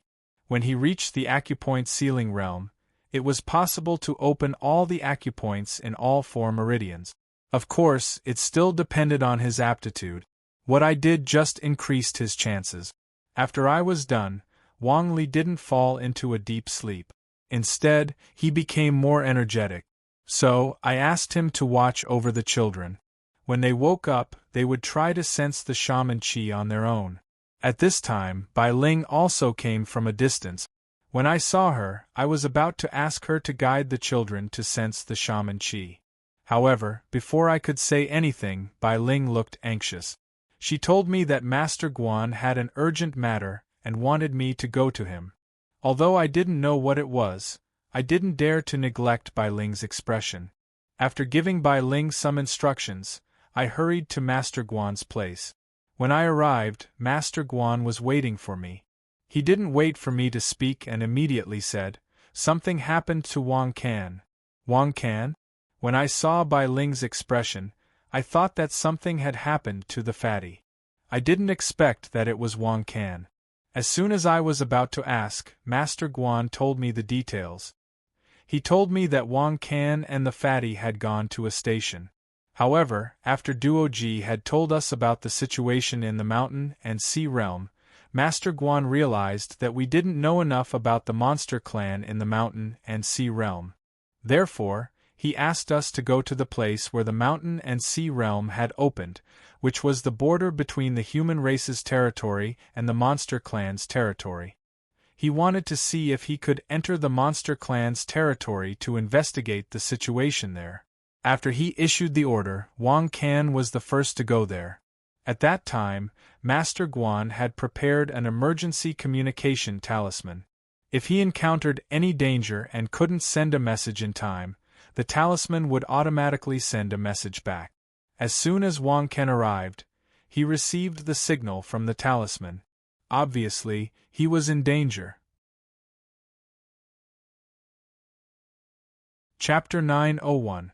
According to what Taoist Guan had told me, the border between the demon clan's territory and the human clan's territory was at the place where the mountain and sea realm gate had opened. However, when I arrived there, I discovered that the specific address Taoist Guan had given me wasn't the mountain and sea realm gate, but a place about 50 kilometers away. In front of me was a wasteland with a clear dividing line in the middle. Although there was ancient savage energy in the air where I was standing, it was much thinner. On the other side, the ancient savage energy in the air was so thick that it almost blocked my vision. It was obvious that this was the border between the demon clan's territory and the human clan's territory. I didn't dare to rashly approach and just stood in the distance, spreading my spiritual sense to search for auras in the surroundings. After a while I frowned. With my current spiritual sense, it wasn't difficult for me to search for auras within 50 kilometers. However, the strange thing was that I couldn't find Wang Can's aura, nor could I sense any aura of the demon clan. According to common sense, it was impossible for the demon clan's territory to have no people patrolling the border between the two clans' territories. Since I couldn't sense any aura, it was highly possible that the ancient savage energy in that area had blocked my detection. However, this wasn't a big deal. What scared me the most was that I couldn't sense Wang Can's aura. It was possible that something had happened to him. I started to get anxious, but I couldn't find anything. I concealed my aura and went to the wasteland, heading toward the border. As I got closer, I could clearly see the situation at the border. Not only was there a distinct wild ancient aura, but there was also a clear barrier that separated the two races' territories. However, That barrier wasn't fixed and was slowly moving forward at a speed that was discernible to the naked eye. I now understood why the border wasn't at the mountain and sea realm gate. It turned out that the demon clan's territory was constantly expanding. I didn't know much about the ancient savage energy or the demon clan's power, but the expansion of the demon clan's territory wasn't a good thing for the human clan. It seemed that I would have to discuss this matter with Taoist Guan when I returned. With these thoughts in mind, I didn't get too close to the barrier. Instead, I searched left and right, looking for signs of a battle. While searching, I was a little worried. After all, the demon clan's barrier was moving forward. If Wang Can had already entered the demon clan's territory, I would have to find a way to get in. In this way, the risk was much greater.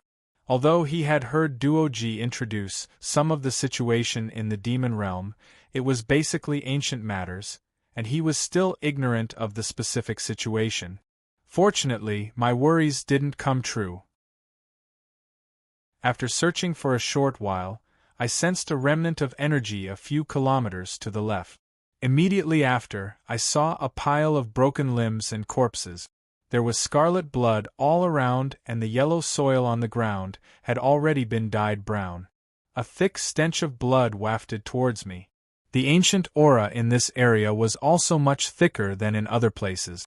My heart tightened, and I quickly went forward to check. When I got closer, I found a person standing among the pile of corpses. However, this person's body was filled with monster aura, and it was obvious that he wasn't a human. I had been searching for a long time, but I didn't discover the existence of this demon. Clearly, his cultivation is above mine. I didn't dare to be careless. I stopped around 10 meters away and carefully checked the pile of corpses. Then, I found a man covered in blood holding the panguac. I guessed it was Wang Can. As I was close to him, it was impossible for the monster to not notice me. However, he didn't pay attention to my approach. He bent down and tried to take the pangu axe from Wang Can's hand. Since we were facing each other, it was impossible for me to dodge. Moreover, I was worried about Wang Can's current situation. I didn't hesitate anymore. I shouted and used my wizard energy to control the shape-shifting technique. Several dark green swords appeared in front of me and shot towards him. The monster was very arrogant, and he didn't stop moving. Instead, he sped up and took the pangu axe from Wang Can's hand. Then, he leaped up and dodged my attack. I used the shape-shifting technique with anger, but this man could easily dodge it. His cultivation base was above mine. After leaping up, he didn't land but stood there, looking down at me. He didn't look happy. At this moment, I saw his appearance. He was wearing a yellow brocade robe. He looked very young, but he had a luxurious aura. It seemed he had a high status in the monster clan. Besides that, he had a human face and a human body, but there were 2 bumps on his head. I couldn't tell what kind of monster he was, and I couldn't tell if he was the half-beastman Duoji had mentioned. While trying to figure out the monster's identity, I took the opportunity to land in front of Wang Can and check his condition. Although I still couldn't sense Wang Can's aura, it was hard to detect him when his aura was extremely weak. I still had a glimmer of hope in my heart. When my hands touched Wang Can's body, I felt cold. My heart sank. What I didn't want to think about had happened. At this moment, Wang Can's aura was completely gone. I didn't care about my identity as a saint, but I had known Officer Wang for several years, and I had long regarded him as my friend. After confirming this fact, I was enraged. I took a deep breath and raised my head to look at the monster in the sky. He was still floating there, as if he didn't care about my anger. He just looked at me with a playful face. His eyes were full of disdain. It seemed he didn't care about me at all. In my anger, I didn't care that I was in the monster clan's territory. I only had one thought in my mind, which was to kill this man to pay for Wang Can's death. I opened my mouth and spat out the Xianyuan sword. The Taoist energy in my body burst out and flowed into the Xianyuan sword. At this moment, the monster in the sky was surprised. He clapped his hands and laughed. It's the Xianyuan sword. It's easy to get it. Then, his eyes lit up. His monster energy surged as he dashed toward me. I had to admit that the monster was extremely fast. Before I could react, he had appeared in front of me. However, he didn't attack me. Instead, he stretched out his hand to grab the Xianyuan sword. At this moment, I was trying to urge the Xianyuan sword's power to the maximum. Subconsciously, I was ready to fight back. But when I found that his hand had grabbed the Xianyuan sword, I stopped. This was the Xianyuan sword. It was so sharp that I didn't need to use my Taoist energy to cut off a person's hand. Even a cultivator with high cultivation couldn't do it. So, I temporarily stopped, waiting for him to suffer a setback. Then, I would take the opportunity to attack him. But what happened next shocked me. After the monster grabbed the Xianyuan sword, his fingers weren't hurt at all. Instead, he tried to take the Xianyuan sword away from me. Then, I reacted and urged my sword energy to cut at the monster's hand that was holding the Xianyuan sword. Under my control, the sharpness of the Xianyuan sword increased several times. The monster finally frowned. His hand trembled a few times, but in the end, he retreated and dodged the Xianyuan sword energy. How dare you compete with me for the Xianyuan divine sword? The monster seemed to be angry, but the greed in his eyes became stronger. After dodging the Xianyuan sword energy, he wanted to attack me again. In the short confrontation just now, I had a little understanding of his strength. At this time, I didn't dare to be careless. I was about to urge the Yang God power in my life palace. However, at this moment, the demon clan member suddenly stopped in his tracks. I thought he was going to change his move, but then I found that the Pangu axe in his other hand had suddenly changed. The Pangu axe had gathered primordial chaos energy. At this time, it seemed to be stimulated. The primordial chaos energy suddenly jumped and expanded in the air, wrapping the entire axe. In the next quarter of an hour, an incomparably tyrannical power suddenly appeared from the chaotic aura. A white light shot out, its speed was as fast as lightning. Even my eyes couldn't follow it as it directly shot into the forehead of the monster race at the side. After that, the white light disappeared, and I saw a white-robed old man appear next to the Pangu axe. At this time, he held the Pangu axe in one hand and pressed his other hand on the monster's forehead. The sudden scene made me almost unable to believe my eyes. What kind of power was this? That monster, whose strength was at least at the mid-stage of the Ascension realm, couldn't even react before dying? Just who was this white-robed old man? At the same time that I was shocked, a strong wind suddenly kicked up in the quiet wasteland. After the sandstorm passed, the dark clouds in the sky suddenly shone with a multicolored light. Immediately after, the dark clouds dissipated, and the sky became clear again. The multicolored light turned into a ray of light that was tens of thousands of meters long and fell on the body of the white-robed old man. This strange and indescribable scene made me think back to the scene when Swan and I broke the mountain and sea realm gate. However, the opening of the mountain and sea realm gate was a big event, so it was normal for strange phenomena to occur. But this old man in front of me was alone, and yet he could cause such a phenomenon. It was really frightening. While my mind was shaken, the monster's head exploded under the white-robed old man's finger, turning into a mist of blood. Then, his headless body fell from the sky and mixed with the blood and corpses on the ground. Then, the white-robed old man's gaze shifted to me. At that moment, all the pores in my body seemed to open up. His gaze seemed to seep into my body and wander back and forth. I couldn't tell if it was because I was frightened or shocked, but my consciousness blurred for a moment. I didn't know how much time had passed, but the white-robed old man suddenly sighed and his gaze finally left me. Although he was standing far away, his sigh seemed to be right next to my ear. As soon as he sighed, a white light flashed and he appeared in front of me. However, He didn't pay attention to me. Instead, he bent down, picked up Wang Can's body with both hands, turned around and walked away. His steps were very slow, but after one step, he was already on the horizon. I could only see his blurry shadow on the horizon. After the second step, even his shadow disappeared.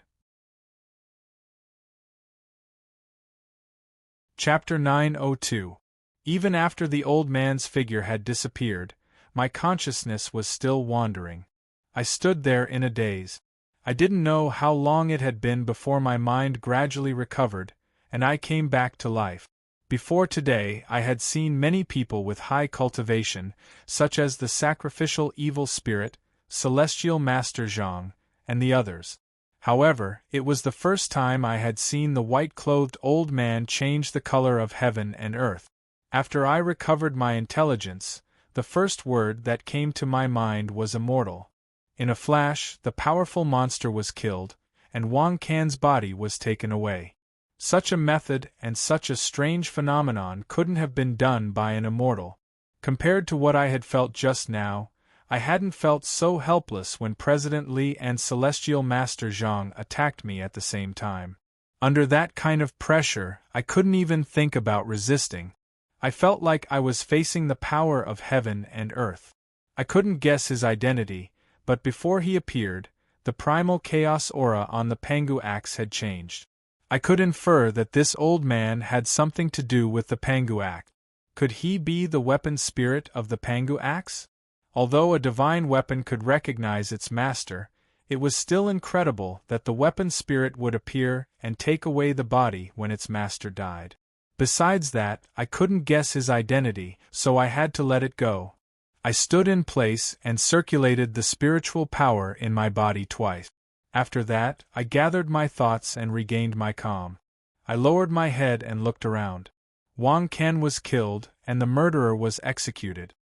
His body was taken away by the white-clothed old man. After a series of shocks, the anger and sadness in my heart calmed down. In the end, I just sighed and stopped thinking about this matter.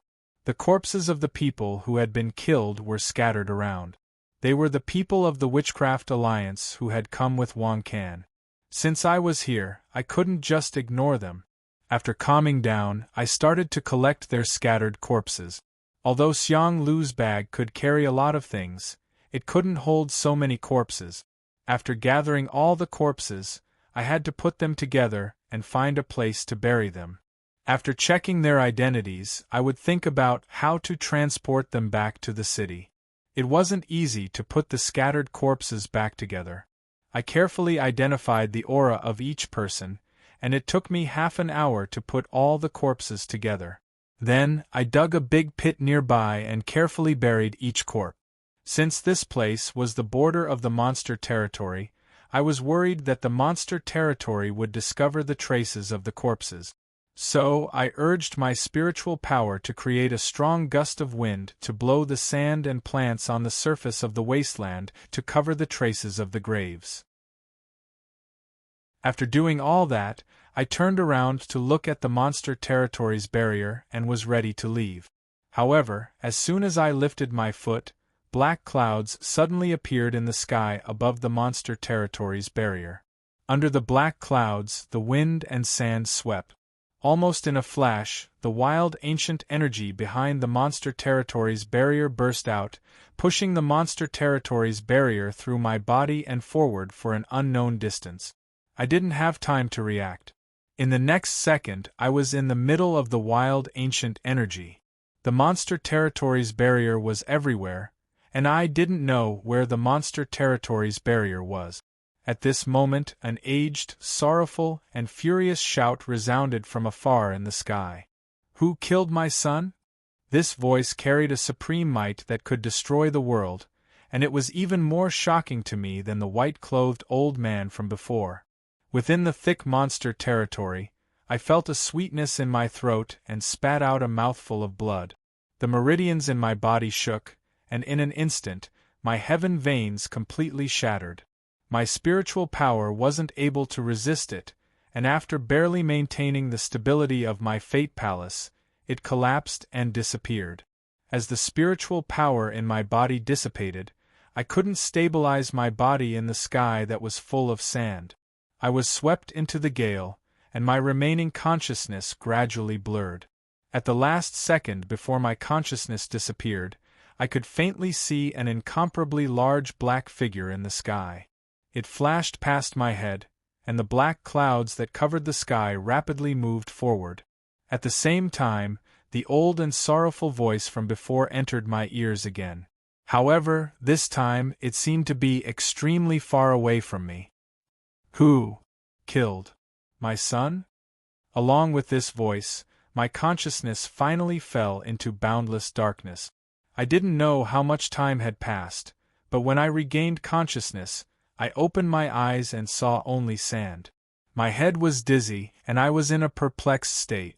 I stared at the sand in front of me. After a long time, my memory slowly recovered, and I recalled everything that had happened. It was obvious that I was currently in a barren desert, and the air was filled with an ancient and barbaric aura. Under the violent sandstorm, I hadn't been swept out of the monster race's territory.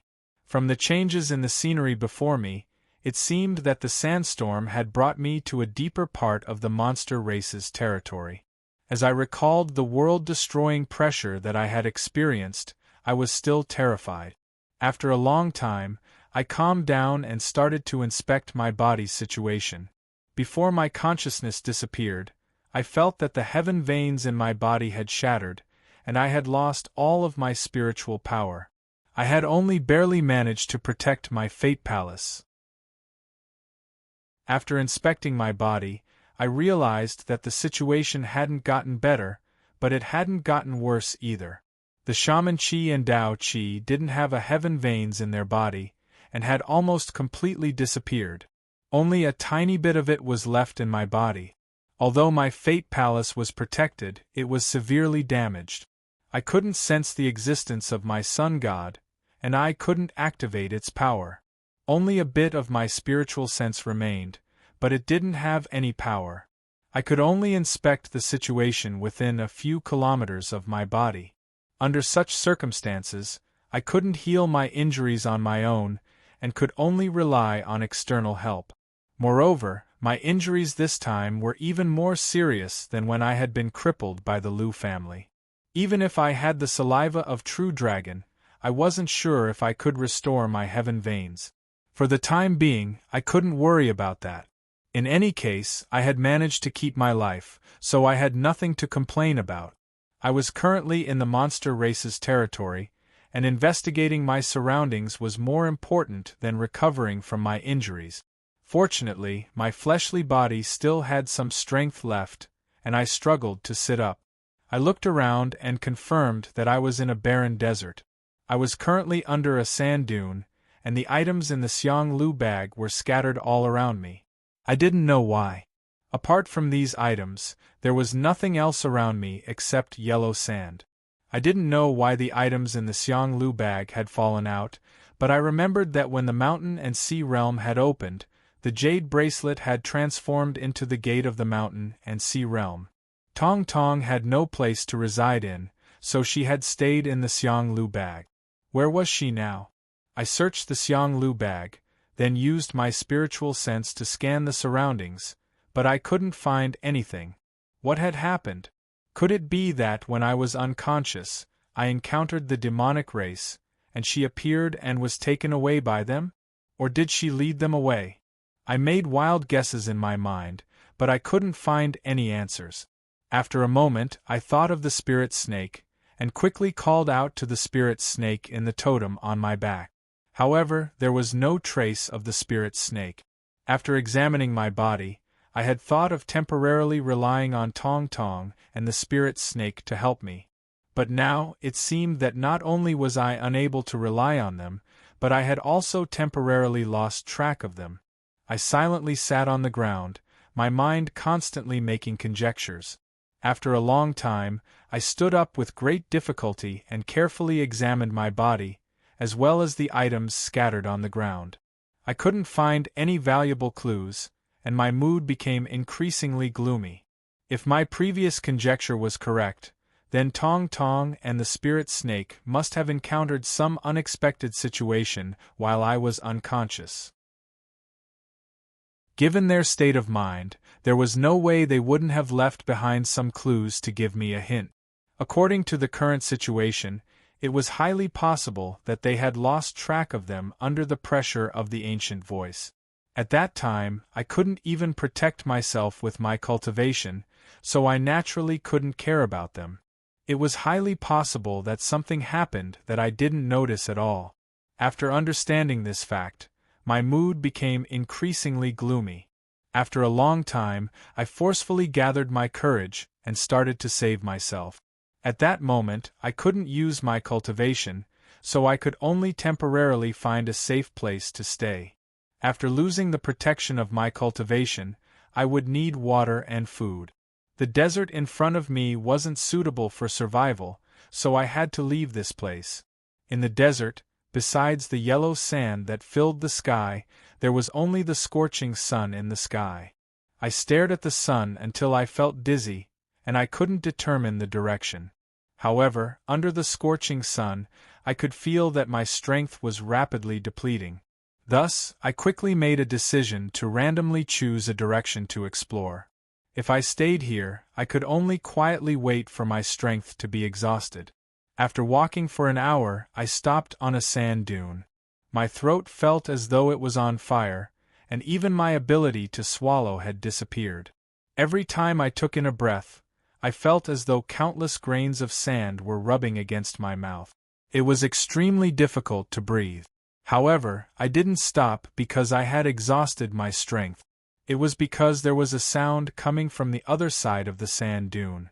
From the continuous sound, it was obvious that it was approaching this place. I became more spirited. When the voice came closer, I carefully peeked out from the sand dune. I saw a monster with a dog's head and a human's body on the other side of the sand dune. He was riding an ugly monster beast as he walked towards me. The sound that I had heard earlier should have come from his mouth. From his appearance, it seemed that he was singing. It was obvious that this was the half-beast human that Duo-ji had mentioned. At the moment, I had lost almost all of my cultivation, and with the remaining bit of spiritual power, I couldn't fight at all. My entire body was on the verge of collapse. If I was discovered by this half-beast human, it would be difficult for me to escape. Chapter 903. When I woke up, the items in the Xianglu pouch were scattered all over the ground. When I was tidying them up, I found a e-ink pearl. It was something that I had specially bought to sneak into the cave in the garden in Shenzhen. Over the years, as my cultivation increased, this item was no longer useful. At the moment, my cultivation wasn't high enough, so I could use it to change my appearance. I hid behind the sand dune and carefully examined the half-beast man's appearance. After confirming that he had a dog's head and a human's body, I turned around and injected the remaining Dao Qi in my body into the e-ink pearl, changing my appearance to that of the half-beast man. From what I had seen and heard, as well as what Duo-ji had said, there were thousands of races in the monster race. However, within the same race, they all looked similar. If I disguised myself as someone from the same race, I would be able to gain the trust of the half-beast man.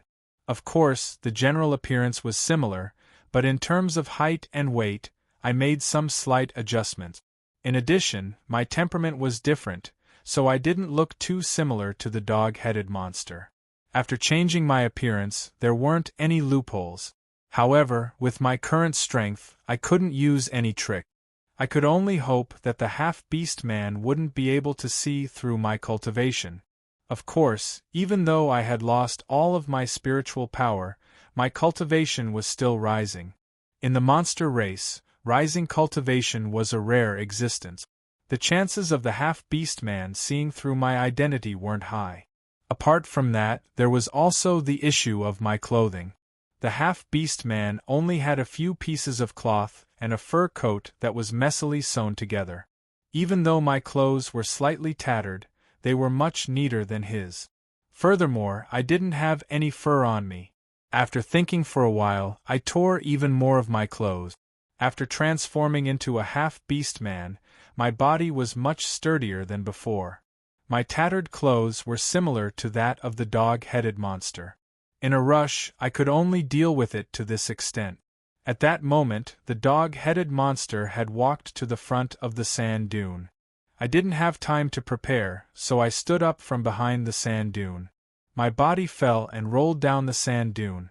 All of a sudden, the monster that the half-beast man was sitting on jumped up in fright. It leaped half a meter away, barely dodging my body. Afterwards, it charged at me and barked furiously. After a short moment, the dog-headed man extended his hand to stop the monster. He looked at me in bewilderment and asked loudly, "Friend, are you also returning to the city?" I was already heavily injured, and when I rolled down, I breathed in a large amount of sand. I was in an extremely sorry state, so I didn't hurry to reply. I coughed and spat out the sand. Seeing me in this state, the half-beast man grinned and walked forward, extending his hand in an attempt to help me up. Seeing this, I felt much more at ease. Most of the monster race are savage. I used this method to gamble that this person would be willing to save me. Now, it seems that my gamble was correct. However, to be cautious, I didn't dare to have any physical contact with him. That was why I didn't reach out to him. I struggled to get up from the ground and cleaned my mouth and nose while watching his next move. The dog-headed man seemed to have a good temper. His ugly face looked at me with a smile. After I finished cleaning, he asked again, "Friend, are you returning to the city?" I was still vigilant as I didn't understand the situation here. I also didn't know where he meant by returning to the city. If I casually answered him and he continued to ask, I might give myself away. Seeing that I didn't reply, the dog-headed man wasn't angry and continued to explain. "Oh friend, don't misunderstand. I'm called Namu and I live in the Green Water Village at the end of the desert. I've never seen you in the village before. What's your name? Where do you live? Are you returning to the city?" From his words, I still couldn't guess the style of this place. However, if I continued to remain silent, it might arouse his suspicions. After thinking for a while, I pretended to be panicking and said, I don't know where I live. I've been wandering with my master since I was young. Today, when I was traveling with my master, I suddenly met my master's old enemy. When they were fighting, I was affected and fainted. When I woke up, I was alone and my master was nowhere to be found. I've been searching for him for 2 days in the desert, but I haven't seen a single person. Luckily, I met you. I tried my best to avoid the dog-headed man tribe in this fabricated experience to prevent him from finding any loopholes. However, the details were extremely vague. I didn't know if this dog-headed man named Namu would be suspicious. I felt apprehensive. After Namu heard what I said, he sighed and looked at me with pity. He said sorrowfully, "The monster realm is like this. The weak are prey to the strong. Who asked our tribe to be so weak and always be invaded by other tribes? Back then, my parents were also kidnapped by other tribes. I don't know if they're dead or alive. You're lucky that my master is nowhere to be found. Even if you're free, why are you still looking for him?" I was stunned when I heard that. I didn't expect my luck to be so good. The dog-headed man's parents happened to have the same experience as me. From the looks of it, he should have completely believed my words. I hid the joy in my heart and pretended to be confused. I didn't say anything and only shook my head. My expression obviously attracted Namu's sympathy. He patted my shoulder and continued, "Listen to me. You just have to find a place to live and forget about the past. The dog-headed man's slaves in Rock City are worth less than half a gold coin. Since your master is a powerful monster, he definitely won't care about a small slave like you. Don't worry. Rock City. This should be the city that he was referring to when he said return to the city, right?" I secretly noted it down in my heart, but didn't say anything. After a long while, I hesitantly nodded my head. Namu instantly became happy. He heavily patted my shoulder and laughed. That's right. Being a free dog-headed man is more important than anything else. After laughing, he didn't wait for my reply and continued to ask, "What do you plan to do after this? If you don't have a place to go, you can follow me back to the village to recover from your injuries. Afterwards, I'll think of a way to find something for you to do. You'll definitely be able to support yourself." That was my original plan. After hearing him say that, I was naturally happy. However, after remaining silent for a while, I nodded my head, agreeing to his suggestion. Namu was instantly elated. The way he addressed me had already changed to brother. He told me to stand there and not move while he pulled the frightened monster over. He insisted that I ride the monster and follow him back to the village. I lowered my head to take a look. This monster didn't look any different from the dogs in the outside world. However, its body was much sturdier. It was almost as tall as a human. It didn't look like a dog, but more like a pony. It was different from Namu, who didn't put up any defenses. This monster that looked like a dog was obviously very vigilant. After Namu brought it over, its gaze was filled with hostility. It got closer to my body and sniffed twice. The hostility in its eyes didn't disappear, but instead became stronger. It even growled at me and revealed its fangs. I instantly became vigilant. Dogs have a very sensitive sense of smell. It was possible that it smelled something strange from my body. This was a problem. I didn't know if Namu would be suspicious. While I was thinking, Namu extended his hand and pressed on the dog's head. He shouted, "What are you roaring for? This is me." "That's right, brother, what's your name?" As he said that, he turned to look at me. I couldn't think of a name in such a short amount of time, so I directly used Duoji's name. Namu nodded and said to the dog, "This is my brother, Duoji. When you see him in the future, treat it like you're seeing me. You're not allowed to roar at him. Do you understand?" Logically speaking, Namu and the dog were from the same race. I didn't know what their relationship was, but after hearing Namu's words, the hostility in the dog's eyes dissipated a little. After that, with Namu's help, I successfully rode the dog. I followed him to the front of the sand dune and slowly walked back. Namu seemed to be very happy along the way as he continuously introduced the situation of Green Water Village to me. He even jokingly told me that I was extremely handsome. When we returned to the village, he would introduce a few pretty girls from the tribe to me. Chapter 904. As we laughed along the way, Nam introduced the situation of Green Water Village to me. The dog-headed people were extremely weak in the monster race. Even though there were many of them, they were basically bullied by the other monster race no matter where they went. It was also because of this reason that their tribe was forced to settle at the edge of the desert, which was the Green Water Village that he mentioned. There were close to 1,000 dog-headed people in Green Water Village.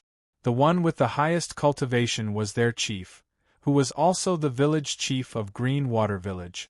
He had a cultivation at the peak of the monster spirit realm. After talking about the village chief, Nam proudly introduced himself.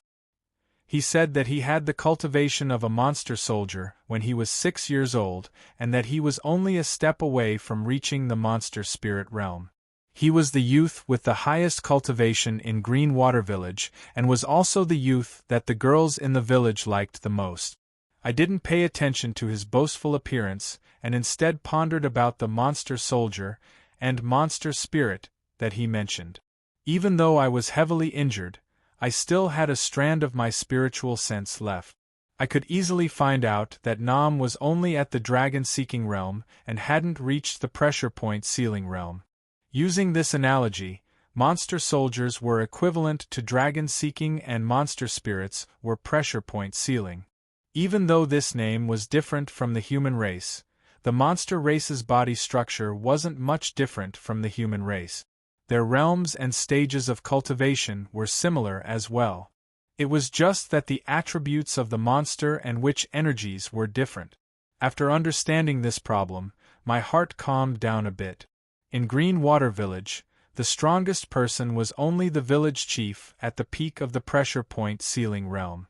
Even with my current broken body, a pressure point ceiling realm cultivator wouldn't be able to deal with me easily. At the very least, I shouldn't encounter any danger in Green Water Village.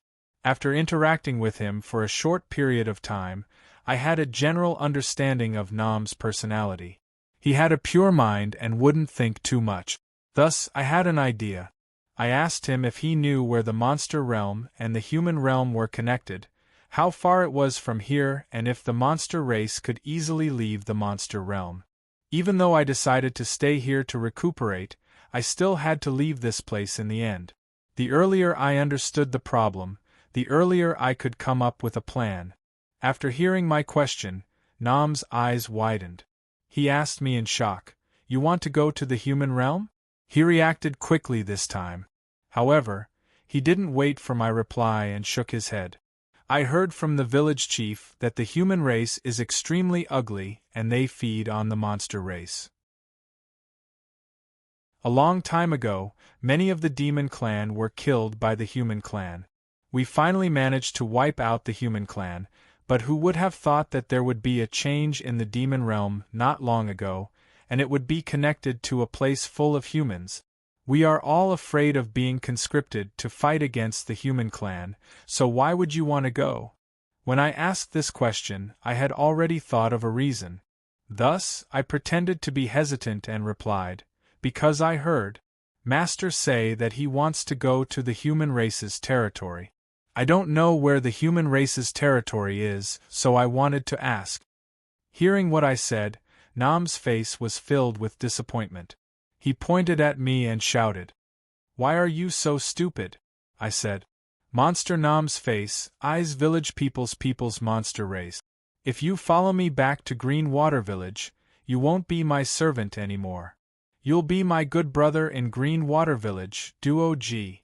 I nodded hesitantly and didn't continue to ask. It was obvious that Nam didn't know the answer. I could only see if I could find any clues after arriving at Green Water Village. We continued to walk in the desert for more than 2 hours until dusk. Finally, we reached the Green Water Village that he had mentioned. The village was really at the edge of the desert. However, the strange thing was that there wasn't a single grain of sand in the village. It was covered with vegetation. Even if there was a strong wind in the desert, it would stop at the border of Green Water Village. It was a mystical scene. Looking at the lush greenery in front of me, I felt much better. I sat on the back of the dog and followed Nam through the dense forest. We arrived at a village. It was dinner time. Green Water Village had smoke rising from the chimneys. It didn't look any different from a human village. I finally calmed down.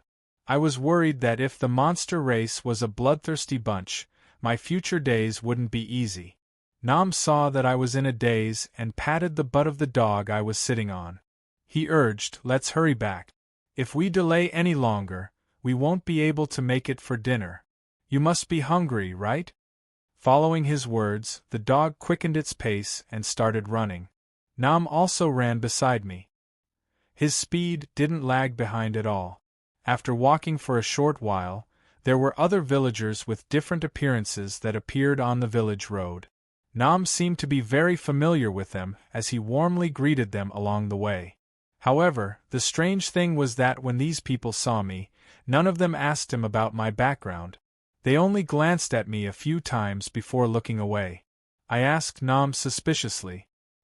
He waved his hand nonchalantly and told me that most of the villagers thought that I was an expert that he had invited back. Without waiting for me to ask, he continued to tell me that he had left to look for a senior from the Sand Scorpion tribe that lived in seclusion in the desert. He wanted to get his guidance so that he could successfully raise his cultivation to the monster rank. Saying that, Nam's face showed some distress. He sighed and told me that it would be time for the entrance exam for Rock City's Saad Academy. He was about to turn 18. If he couldn't reach the monster rank before that, he wouldn't be able to be accepted into Saad Academy. Nam's eyes were filled with desire and unwillingness. He continued to say, "It has been many years since anyone from Green Water Village got into Sod Academy. I'm the one with the most hope. If I can't get in, Uncle Chu Wang, the village chief, and my grandmother will be very disappointed." Nam, who had always been happy, was obviously depressed. He didn't say anything and continued to walk forward with his dog. Very quickly we arrived at his house. Nam's house was very ordinary. There were 3 thatched cottages in a fenced courtyard. There was smoke coming from the back of the house. Nam stood in front of the door and called out a few times. An old woman came out to open the door. Previously, Nam had told me that he and his grandmother depended on each other since he was young. This should be his grandmother. Seeing Nam return, his grandmother seemed very happy. She hastily asked him if he was injured outside. After knowing that Nam was fine, his grandmother heaved a sigh of relief. Then, she shifted her gaze to me. When she saw me, she praised me in surprise. "What a handsome young man!"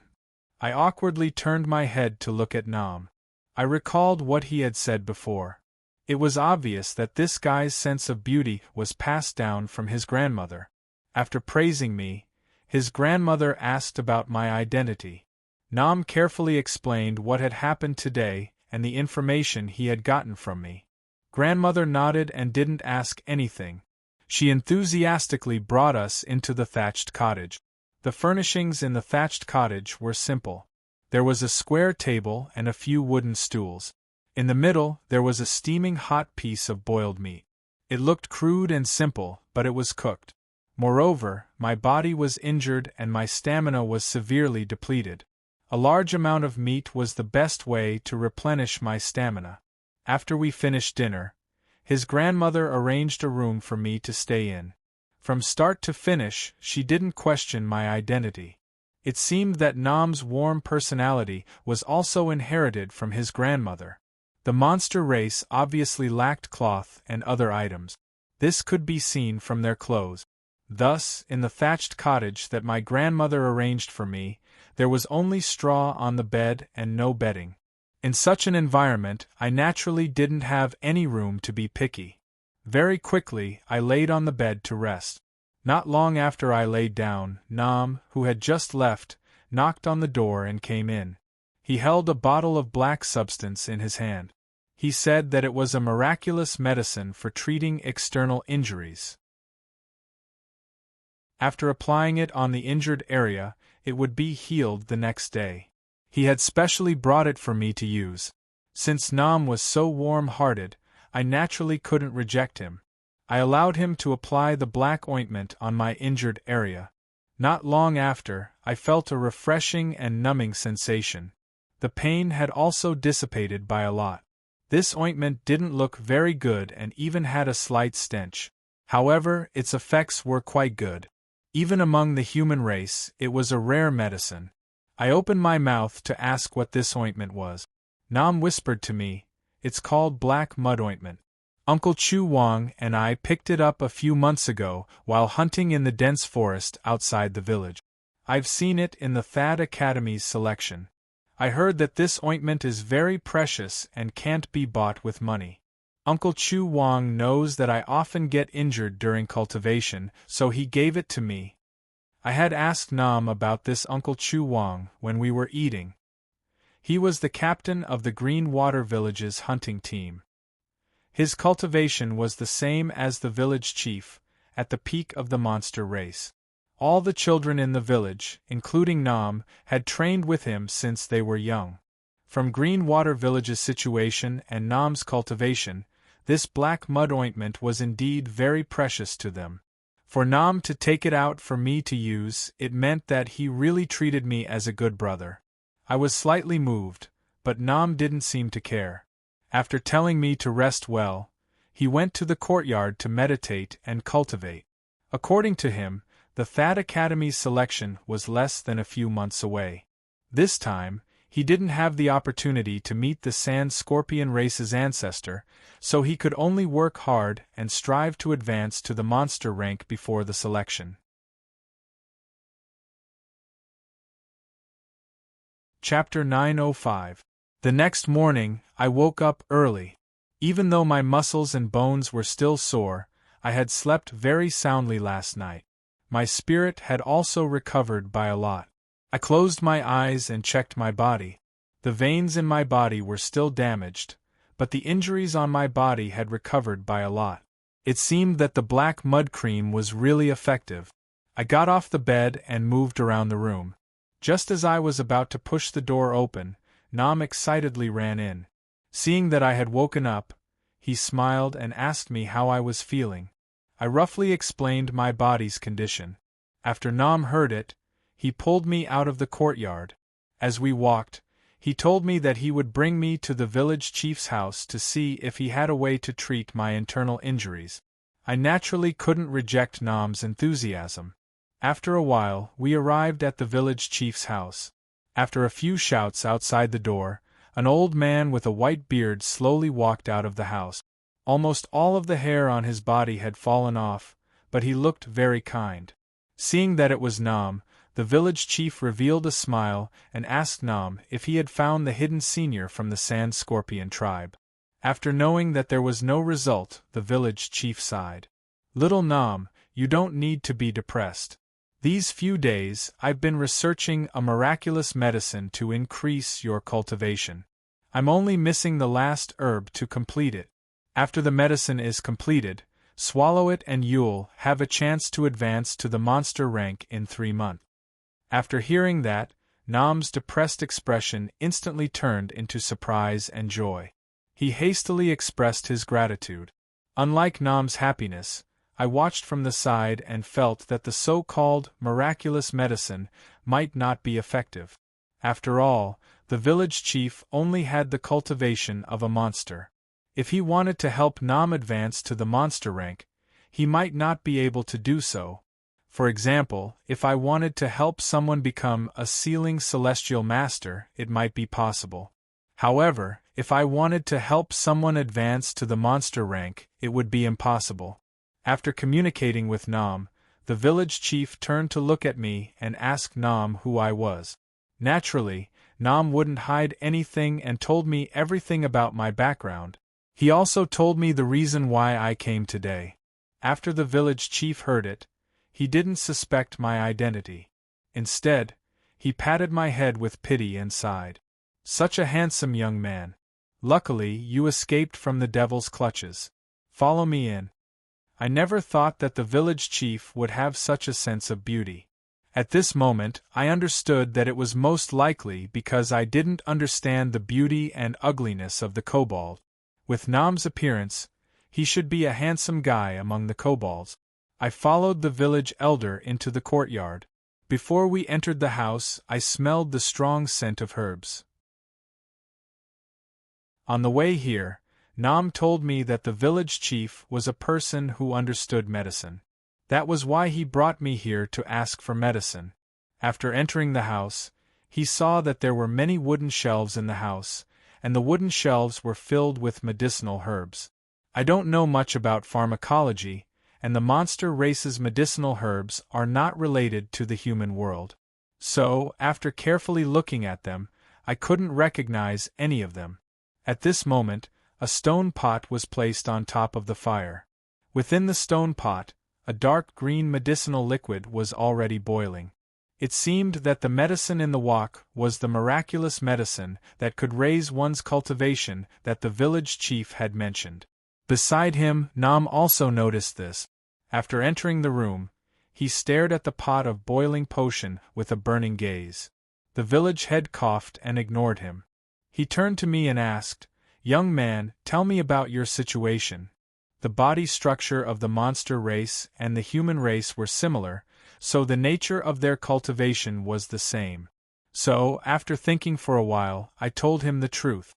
After the village chief heard, he frowned and didn't say anything for a long time. When my heaven veins were shattered, I used the true dragon saliva to reconstruct them, while the fatty used the power of the monster pill. These 2 items were extremely precious and rare. It was normal for the village chief, who was only at the peak of the pressure point realm, to be unable to think of a solution. I didn't really care, but Nam, who was at the side, felt that the village chief was also helpless. He apologetically turned his head and gave me a comforting look. Since I couldn't think of a solution, I prepared to change the topic and see if I could get more information from the village chief. However, before I could speak, the village chief, who had been silent for a long time, suddenly opened his mouth. "Handsome young man, I can't do anything about your injury, but I've heard that there is an extremely precious herb called Thousand Leaves Aroma. It will be of great help to your situation. If you can find this herb, you might be able to cure it." Thousand Leaves Aroma? I didn't have much hope, but the village chief's tone was very serious. It was clear that he wasn't joking. I was pleasantly surprised. It didn't matter if I could find it or not, as long as I knew its name, I would have a goal. I hurriedly asked the village chief, "Where can I find this Thousand Leaves Aroma?" The village chief told me that a few decades ago, a Thousand Leaves Aroma appeared in the forest outside of Greenwater Village. At that time, many people heard the news and went there. I didn't know if it had been taken away or not. When I heard this, I felt a little strange. If it was a precious herb, and someone had found it, why hadn't it been taken away? After asking, I understood that this herb took dozens of years to mature. Moreover, it was very difficult to transplant. Even if it was found, it wouldn't be taken away. It would have to wait until it matured before it could be harvested. Moreover, according to the village chief, that Thousand Leaves Aroma should have matured in the last 1 or 2 years. It's possible that it's still in its original location. Let's go and search for it. Perhaps we can find it. After listening to him, before I could say anything, Nam happily replied, "That's great. I've been to the forest outside of the village with Uncle Chu Wang a few times. I'm very familiar with the road. I'll take you there immediately." The village chief nodded. "It's very dangerous in the forest. I'll let little Nam accompany you. There are a few kinds of spirit herbs in the back mountain. You guys can help me pick them. With those spirit herbs, I should be able to refine the elixir for little Nam." After listening to me, Nam became even happier and quickly agreed. Then, the village chief drew a picture of the spirit herbs and gave it to Nam. After receiving the drawing, Nam was even more anxious than I was. He pulled my arm and wanted to walk out of the house. At this time, the village chief stopped us and warned us that after nightfall, the fierce beasts in the forest would come out to hunt for food. He told us that we must leave before sunset. I didn't know if Nam listened or not, but he casually agreed. He pulled me out of the village chief's house and ran towards the forest outside. Standing in the village, we could see the forest in the distance. However, with our current strength, we walked for nearly half an hour before we finally reached the place. After entering the forest, under the shade of the trees, the surrounding temperature dropped a lot. The ancient and wild aura was also much denser. This kind of environment was obviously very suitable for the growth of herbs. Nam led the way. This place was surrounded by the forest, so it was hard to tell the direction. After following Nam for another 15 minutes, we finally stopped at the foot of a small mountain. Nam told me that the small mountain in front of us was the back mountain that the village chief had mentioned. The spirit herbs that the village chief wanted should be here. The Thousand Leaves Aroma should also be nearby. While talking, he took out the drawing that the village chief had given me and showed it to me. He said that we were going to search for these spirit herbs together. I picked up the drawing and carefully looked at it. Although the village chief's drawing was rough, he had drawn the characteristics of each herb. In addition, the Thousand Leaves Aroma was also included. The village chief had specially circled it and marked it out. When I heard the name, Thousand Leaves Aroma, I felt that it was similar to the 7-star mugwort that I had obtained in the Green Hill country. After looking at the drawing, I realized that it was indeed the case. However, the difference was that the Thousand Leaves Aroma had thick roots and lush branches. Compared to the 7-star mugwort, it looked more like a tree. The back mountain was only 100 meters high. Nam's body was sturdy, so he didn't even pant as he walked in front. Although my physical strength had recovered a little, it was hard to avoid affecting my injuries while walking, so I was panting a little. Luckily, Nam was careful. After seeing my tired appearance, he stopped to rest for a while and went to check the surrounding herbs. We walked and stopped like this until noon, but we only found one useful herb. I was a little anxious. The village chief had said that after nightfall, there would be fierce beasts roaming around. At that time, we had to go back. With this kind of efficiency, I didn't know how many days we would need to find the 1,000 leaves aroma in such a big mountain. Chapter 906. Namu's expression darkened when he saw the appearance of the half-beast men. He pulled me to leave, but just as I took a step, I heard the half-beast men call out his name. Obi! Isn't this the genius of Green Water Village, Namu?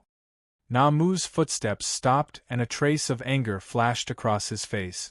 I asked him about the identity of the half-beast men.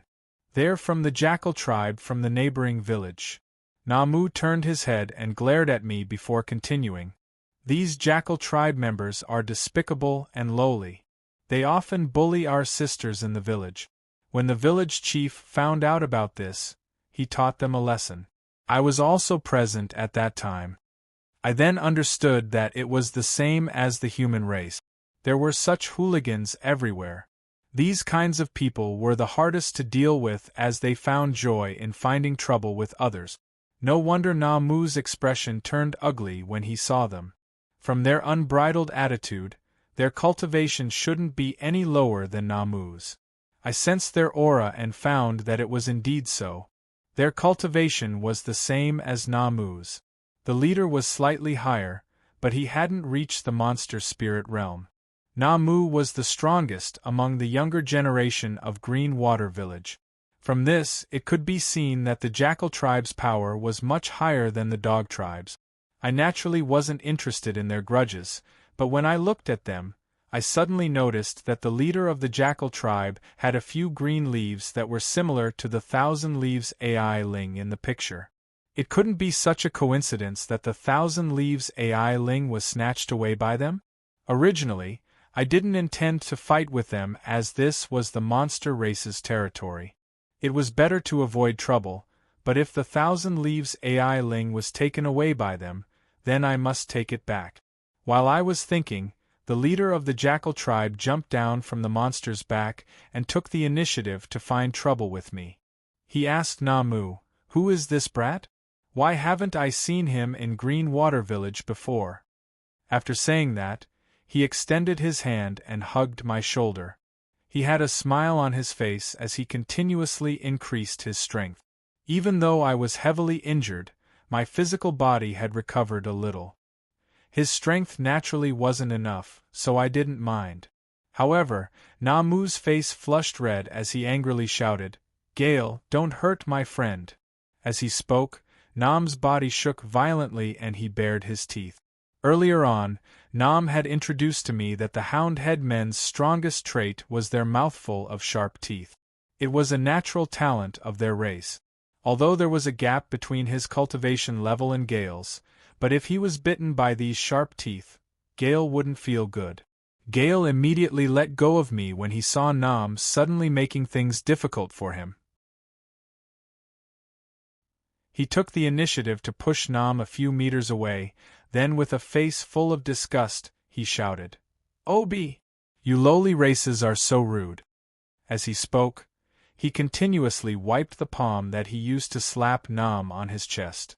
Nam ignored his disgusting face and quickly went to my side to ask about my situation. I stared at Gale's chest as I told Nam I was fine. During the short exchange between him and Nam, due to the intense movements of his body, the herb on his chest was revealed. This time, I could confirm that the herb on his chest was the 1,000 leaves arborvitae that we had painstakingly searched for. After confirming this, I started to think about how to snatch the herb from his hand. Without waiting for me to come up with an idea, Gale continued to ridicule me from the side. Nam, although you Houndhead men are a lowly race, you are still a genius among the Houndhead men. How could you be friends with this kind of trash without any cultivation? I think that your village should really be removed. Your strength is getting weaker and weaker. Obi, you've really lost the face of our wolf clan. Nam had previously told me that their Green Water village, including Rock City, belonged to the wolf clan. That's why Gale said that. Hearing Gale's words, Nam's face became even angrier, but he still didn't flare up. He coldly replied, Gale, don't think that you can be arrogant just because your sister entered Sade Academy. Whether my Green Water village is removed or not, it's not up to you.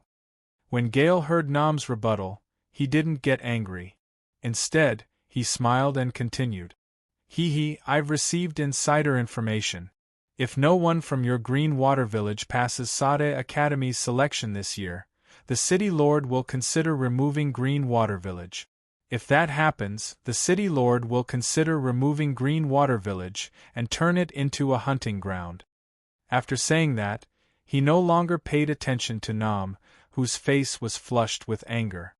He jumped back onto the monster beast and brought the two people with him down the mountain. After they left, Nam stood there motionlessly for a long time. It was obvious that he was in a bad mood. His face was filled with sadness, most likely related to Gale's words.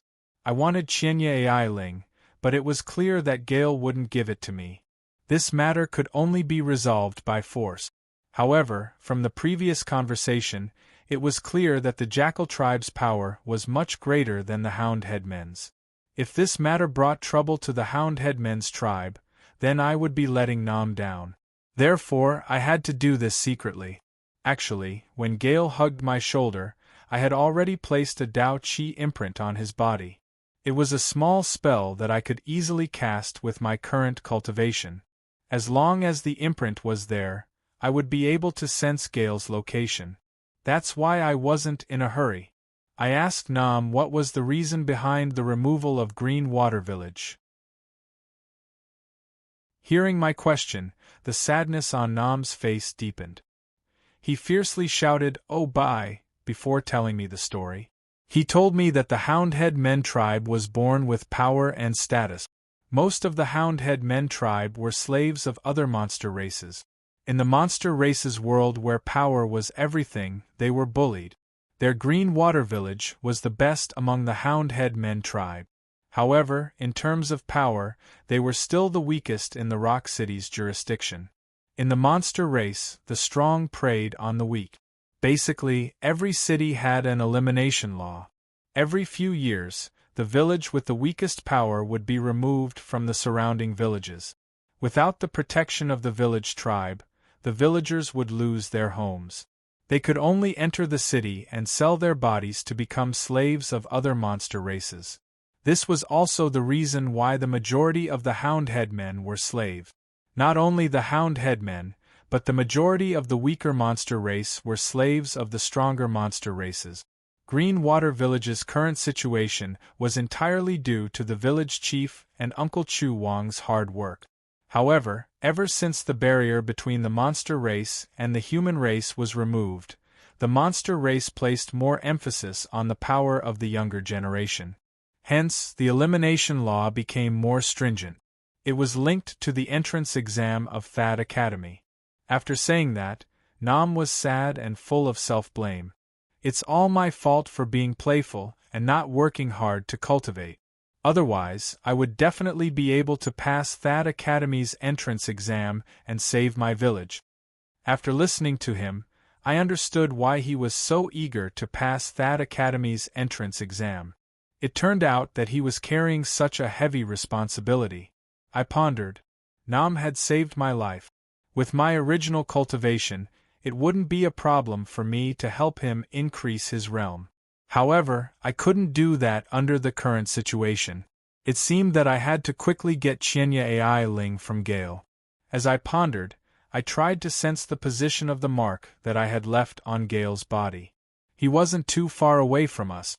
In order to avoid suspicion, it wasn't a good time to make a move. I couldn't bear to look at Nam's sad expression, so I changed the topic and asked him curiously. Just now, Gale kept saying Obi. You also said it just now. What does that word mean? After hearing that, the sadness on Nam's face dissipated. He awkwardly asked me, You've never heard of that word before? I shook my head. Nam embarrassedly smiled. After thinking for a while, he stammered, It's probably because you've been by Master's side since young that you rarely come into contact with other people. This word, how do I say it? It's something that you would say when you're talking about something. But it's not a good word. You mustn't learn to say it. Actually, even without Nam's explanation, I could roughly understand that this word was most likely a vulgar word that was related to the lower body organs. It was used to vent one's emotions. I purposely asked to dilute Nam's sadness.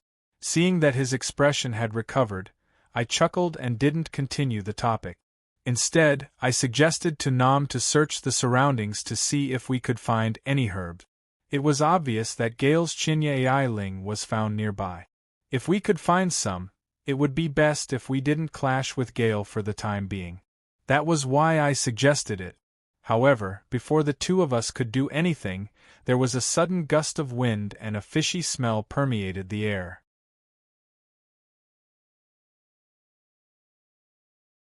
Chapter 907.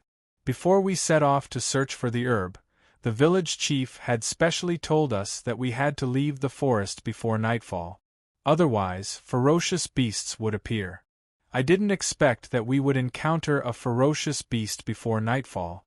After Nam shouted, I didn't see any ferocious beasts appear. He pulled me and quickly ran down the mountain. However, after running for a few steps, Nam suddenly stopped. I found it strange and turned around to ask. Nam showed a bitter expression and pointed in front of us. I then realized that there were two walnut-sized eyes in the pine forest in front of us that were faintly emitting a green light. It turned out that the culprit was blocking our way. I pulled Nam and prepared to run up the mountain, but Nam didn't move. He shook his head at me. It's useless. The green arrow snake is extremely fast. It will catch up to us in a few steps. We were just going down the mountain. We didn't even run for a few steps before it circled in front of us. There's no point in turning back now. Green arrow snake. That should be the name of the monster in front of us. While I was thinking, Nam extended his hand and pulled me behind him. He took a deep breath and said, If we meet a green arrow snake, we can only fight and not run. Duoji, stand here and don't move. Wait for me to deal with him. After he said that, he straightened his body, and an imposing aura surged from his body as he charged into the pine forest in front of us. His performance was very brave, but from the aura that the green arrow snake was emitting, its cultivation should be at the early stages of the pressure point sealing stage. In terms of the monster race's cultivation, it would be the early stages of the monster race. Nam's current cultivation was only at the late stages of the monster soldier realm. It was obvious that he wasn't the green arrow snake's opponent. I was worried that something would happen to Nam, so I quickly followed behind him. When I reached the pine forest, the green arrow snake had already revealed itself from the bushes. Its body was about 3 meters long and its scarlet tongue was flicking in and out. It was a clear indication of how powerful this ferocious beast was. Meeting on a narrow path, Nam was obviously ready to fight to the death. He didn't notice that I was following him and immediately pounced towards the green arrow snake. His speed was very fast, but compared to the green arrow snake, it was slow motion. When he was halfway there, the green arrow snake had already dodged his body at lightning speed. Its tail circled behind him and whipped him on the back. The thick snake tail was like a huge whip, tearing the clothes on Nam's back, leaving a thick bloody mark. Nam was brave. After being hit by the tail whip, he only grunted and got up from the ground. Without saying a word, he continued to pounce towards the green arrow snake's position. But this time, he was cautious and did not use all his strength.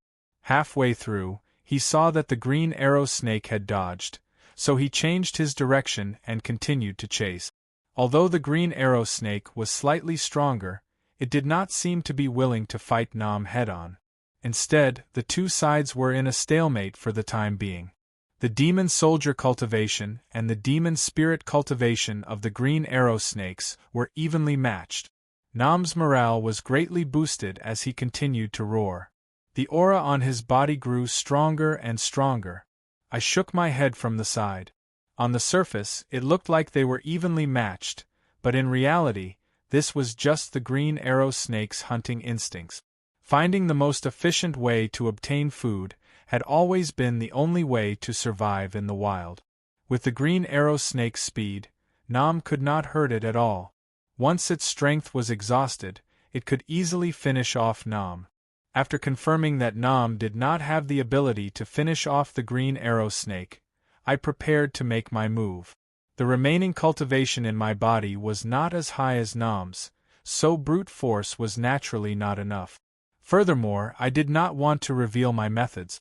After thinking for a while, I took out a talisman from my Xianglu bag. Because the feng shui metaphysics shop sold talismans, I would make some talismans every once in a while. The talismans in my Xianglu bag were the ones I made last time. Before I could send them back to the metaphysics shop, the mountain and sea realm opened, so these talismans were left in my Xianglu bag. Since talismans were created with enough spiritual power, only a small amount of spiritual power was needed to activate them. With my current cultivation, these talismans were the only methods I could use. The talisman I took out was a yellow talisman of the lowest grade, called the lightning talisman. This type of lightning talisman was similar to the Heaven's Lightning Talisman in Dragon and Tiger Mountain, but its power was much weaker. It could only summon a normal bolt of lightning. Its power was at the early stage of the pressure point realm, similar to the green arrow snake's cultivation. Within the monster realm, regardless of whether it was the monster race or the beasts, their powers were different from the outside world. However, the attributes of their powers were similar. The green arrow snake's body was covered in black gas. Its power was obviously related to the word evil. Using lightning techniques to deal with it was the most suitable. With the lightning talisman in my hand, I waited for Nam and the green arrow snake to finish another round. Nam's back was facing me, and the green arrow snake's attention was focused on Nam. Taking advantage of this opportunity, I flicked my finger and infused the remaining energy in my body into the lightning talisman. In an instant, a twisting bolt of lightning appeared in the sky above the pine forest and struck down at the green arrow snake. The green arrow snake was extremely fast, but no matter how fast it was, it couldn't be faster than the lightning. It didn't even have time to react before the lightning struck its body. The lightning technique broke the evil, but it didn't have enough power. After striking down, it didn't kill the green arrow snake, but only numbed its body. The black gas around it also dissipated by half. The lightning that appeared out of nowhere naturally startled Nam, but his battle instincts as a beastman quickly reminded him. Taking advantage of its weakness, Nam's figure flashed and appeared in front of the green arrow snake. Taking advantage of the paralysis of its body, Nam condensed a demonic aura in his hand and turned it into a hand knife, chopping straight at the head of the green arrow snake. Even though there was a difference in power, the green arrow snake's cultivation had almost completely dissipated under the lightning technique. Nam's blade wasn't something that it could withstand. With a cry, the green arrow snake's body started to twitch. After flopping a few times, it was lifeless. Nam's gaze was a little dazed. After killing the green arrow snake, he looked around. It was obvious that the lightning had given him a lot of confusion. Seeing that I was standing nearby, Nam didn't have any suspicions. He just asked me if I had seen the lightning. I nodded and pretended to be shocked. After staying silent for a while, I said, "This is the peak of the mountain. The sky is a little dark today, so it's normal for lightning to appear." After my reminder, Nam instantly found a reason and nodded. The dazed expression on his face dissipated and he smiled. It seems that the green arrow snake is really unlucky to be struck by lightning. How unlucky is it? I grinned and continued, it's not really unlucky. Even without the lightning, I saw that you were about to defeat it. It's really unlucky to have met you today. Hearing what I said, Nam's face reddened. However, he didn't explain and only chuckled as a tacit agreement. I couldn't tell that this brat had some vanity hidden in his simple and honest appearance. However, this was normal as he was still young. Which child in their teens wasn't vain? After randomly changing the topic, Nam wasn't curious about the lightning anymore. He turned to me and said excitedly, I heard from the village chief that when a beast reaches the monster spirit realm, its body will form a beast core. I wonder if this green arrow snake has one. Duoji, wait by the side. I'll look for it. If I can find a beast core, we'll be rich. Beast core? I frowned. When the fatty's meridians were broken, I tried to find a beast core to heal him. At that time, I knew that the monster race would have a beast core. What was the beast core that Nam mentioned? What did it have to do with the beast core? The beast core could repair meridians, which was what I needed the most at that moment. If the beast core had similar effects, it would be a blessing from the heavens. However, I gave up on that thought after thinking for a while. The beast core was something that was formed in the body of a young god celestial master. The green arrow snake in front of me was just a simple acupuncture point. The difference in power was too great. Even if it could form something similar to the beast core, the effects would be far from it. As I thought about all this, I stood at the side and watched Nam break open the green arrow snake's corpse bit by bit. From its head, he took out a badly mangled object that was the size of a fingernail. He rubbed it on the animal's skin on his body, revealing the ink inside.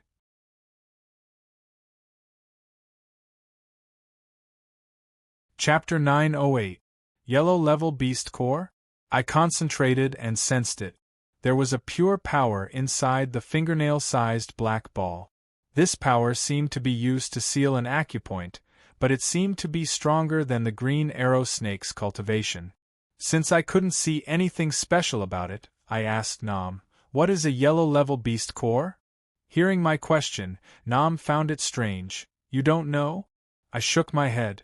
Only then did Nam react. It seems that you didn't have much contact with the outside world at your previous master's place. As he said that, he carefully put the yellow level beast core into his pocket.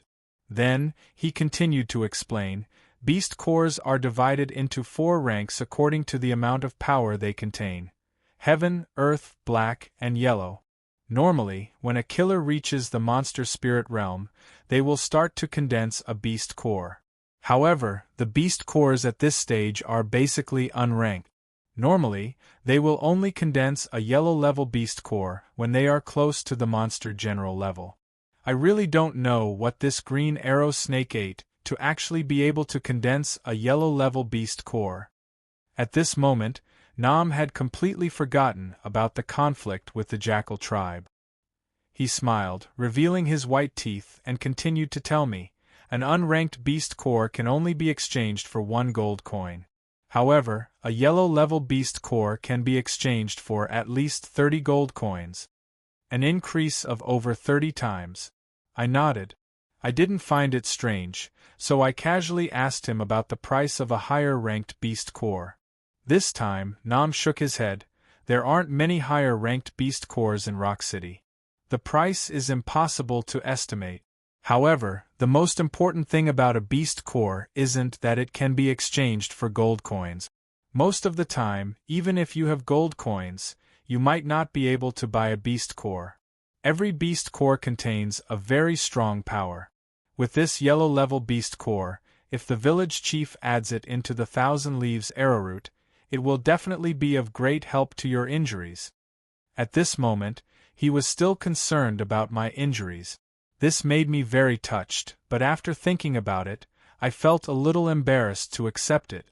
I opened my mouth and said to Nam, the power contained in the beast core will definitely be of help to your cultivation. Right now, you are at the crucial moment of breaking through to the monster spirit realm. This beast core should be used by you first. After Nam heard this, he hesitated for a moment. It was obvious that he could not reject this temptation, but he also felt apologetic. He stuttered and could not say anything for a long time. I grinned at the side and comforted him. You should use the beast core to raise your cultivation first. In the future, when your cultivation is high, we can go hunt monsters to obtain the beast cores. At that time, my injuries will also be able to recover. Hearing me say that, Nam finally found a way out. He quickly nodded and solemnly promised, when my cultivation increases, I'll definitely go hunt monsters. I'll at least find you a yellow-level beast core. I nodded but didn't care about his promise. Nam had already said that a normal yellow-grade beast core would be condensed in the body of a fierce beast that was close to a demon general. Demon general cultivation corresponded to glory of knowledge. In other words, if one wanted to obtain a yellow-grade beast core, they had to kill vicious beasts that were close to glory of knowledge. Even if Nam successfully advanced to the demon spirit realm, it would be impossible for him to hunt such a fierce beast in a short period of time. I'll have to figure it out myself. With my current strength, I could only use yellow-grade talismans. Although I'm not afraid of monsters below the demon general rank, it won't be easy to kill them. I'll have to think about it carefully. Even though I won't be able to obtain the beast core in a short period of time, I was still rather excited. After all, I found a way to recover from my injuries. Compared to the yellow-grade beast core, this was more important. After waiting for Nam's excitement to subside, I reminded him. It's getting late. We have to hurry and gather the herbs. If we drag it until nighttime, I'm afraid that there will be even more fierce beasts. Hearing me say that, Nam instantly retracted the smile on his face. He quickly stood up and nodded. That's right, that's right.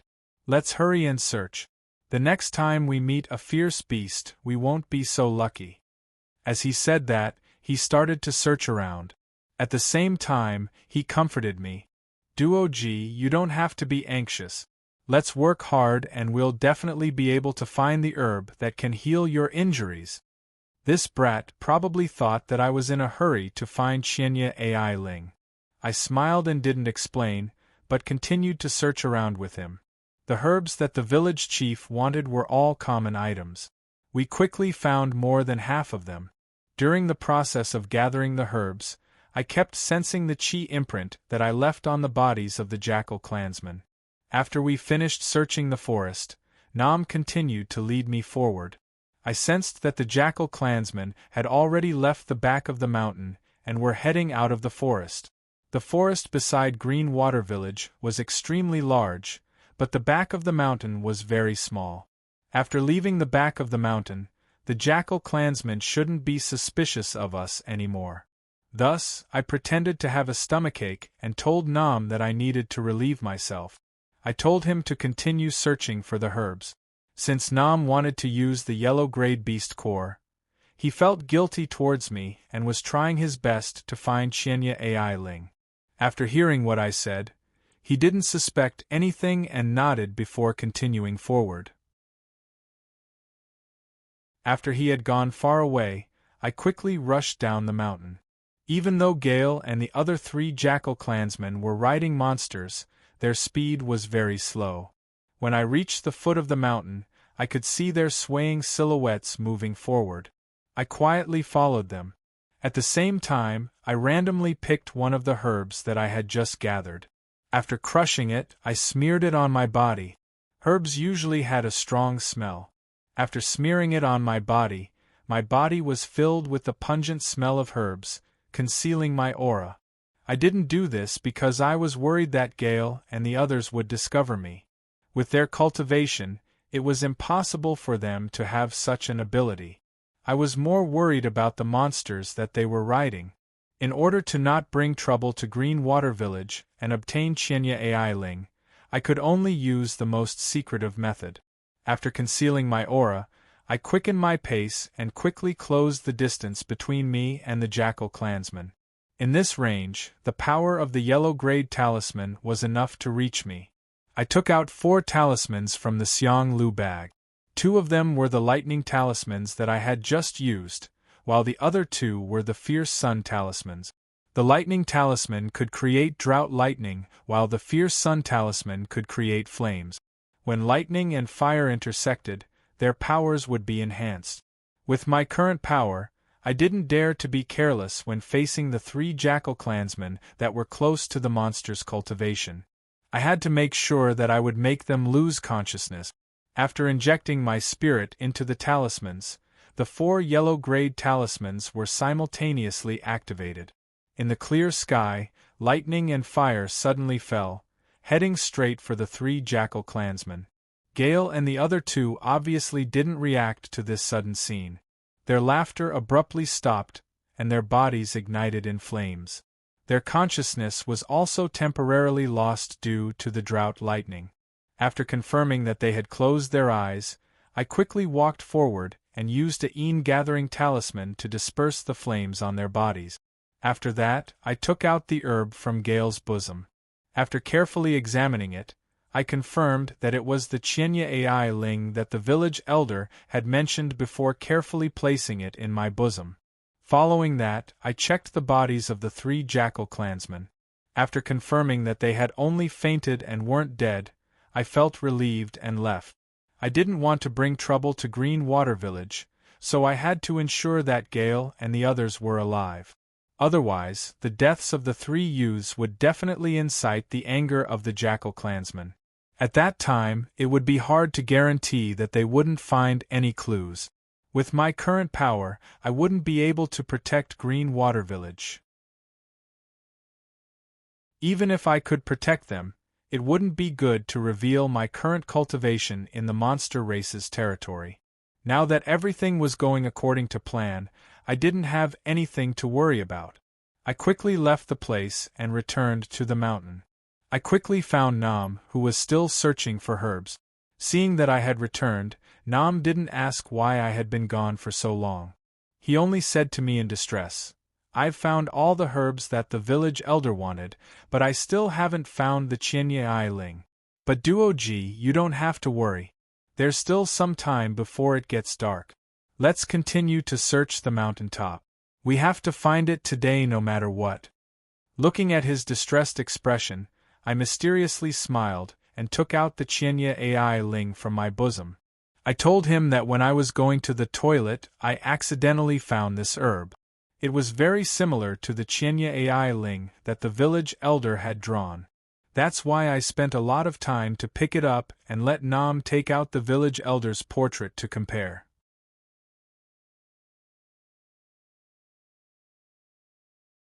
Chapter 909. The monster race's belief was naturally the monster Emperor Ling. This was something that Nam had told me previously in the village, which was why he was so emotional. No matter if it was the green arrow snake or the 1,000 leaves AI Ling, they had nothing to do with luck. However, from a certain point of view, I was the monster Emperor Ling, so Nam's emotions weren't wrong. After obtaining the 1,000 leaves AI Ling, this trip was considered very successful. Since the sky was getting dark, we didn't dare to stay any longer. We quickly descended the mountain and headed back to Green Water Village. Since I knew the location of Gale and the others, I specially advised Nam to head in another direction when we descended the mountain. As for whether the 3 Jackal tribe members could wake up before the sky turned dark, it would depend on their luck. If they died in the mouth of the beasts, the Jackal tribe members wouldn't be able to find Green Water Village even if they searched for them. When we returned to the village, before we reached the village chief's house, we saw him pacing back and forth in the courtyard. When we got closer and he saw us, he heaved a sigh of relief and asked us why we returned so late. Seeing that the village chief was a little angry, Nam hurriedly recounted what happened today. When it came to the yellow-level beast core, the village chief's face was stunned. His previous displeasure completely disappeared as he urged Nam to take out the beast core. After Nam handed the pigeon egg-sized beast Dan to the village chief, his old face was already smiling so widely that his eyebrows couldn't be seen. He carefully put away the beast Dan and hurriedly urged Nam and me to enter the house. After entering the house, the village chief took out the beast core. After examining it for a long time under the dim light of the oil lamp, he smiled in relief. With this beast core, adding it into the pill I'm refining, little Nam will definitely have no problem reaching the level of a demon. It was just as I had guessed. The beast pill contained pure monster power and was extremely useful for increasing one's cultivation. After the village chief finished speaking, Nam was a little embarrassed. After hesitating for a while, he said to the village chief, "Can you split the beast pill into 2 portions? I think half will be enough. The remaining half can be added to Duoji's herbs, so that he can recover from his injuries." Nam's words surprised me. He was obviously embarrassed that he had taken the beast pill for himself. At this moment, the village chief's face darkened. He turned to look at me and shook his head. "How can the beast pill be split into 2 portions? Moreover, Duoji's injuries can't be healed by this kind of beast pill. He can only slowly recuperate." Nama was the hope of the entire village, so the village chief's thoughts were naturally all on him. Regardless of whether the beast core could be split into 2 portions, I was afraid that he wouldn't give it to me. He probably thought that I was the one who asked Nam to say that when he gave me the side eye. I smiled wryly and didn't say anything. Nam did not notice the village chief's emotions and continued to ask, "This beast core is useless? Could it be that the other beast cores were useful? I promised Duoji that after my strength increases, I will help him hunt for beast cores and heal his injuries." The village chief frowned again, but this time he didn't glare at me. After thinking for a moment, he answered, "To cure his injuries, he needs at least an earth level or above beast core, or a lot of profound level beast cores. A yellow level beast core might also have a little effect, but the effect definitely won't be great." Nam's eyes widened. "Earth grade? Mystic grade? How is this possible?" It was obvious that this answer was completely out of Nam's expectations. After asking that question, he immediately became dejected. He even looked at me apologetically. It was obvious that he didn't think that he would be able to fulfill his promise. Compared to Nam's dejection, I didn't feel dejected at all. Instead, my spirit was lifted. Previously, I had guessed that the beast core would have the same power as a monster core and would be able to help my injuries. Now that I had confirmed this from the village chief, I instantly felt that my hope had increased. Regardless of where to find high-level beast cores with this direction, I would definitely be able to find a solution for the rest of the matters. Nam remained silent and didn't say anything. The village chief glanced at me as if he couldn't bear it. After sighing, he changed the topic and told us that the pill that he was refining for Nam required 7 days to complete after adding the beast pellet. However, my 1,000 leaves AI Ling only needed to be slightly refined before I could use it. He told us to go back and rest first and come back tomorrow to take the medicine. At that time, he would help me sort out my body so that I could better absorb the medicine's power. Nam didn't want to give up and asked the village chief if the 1,000 leaves AI Ling could cure my injuries. The village chief shook his head and stayed silent for a while before saying, "Even though it won't be able to restore your meridians, it will at least be able to help you recover from your injuries." I nodded.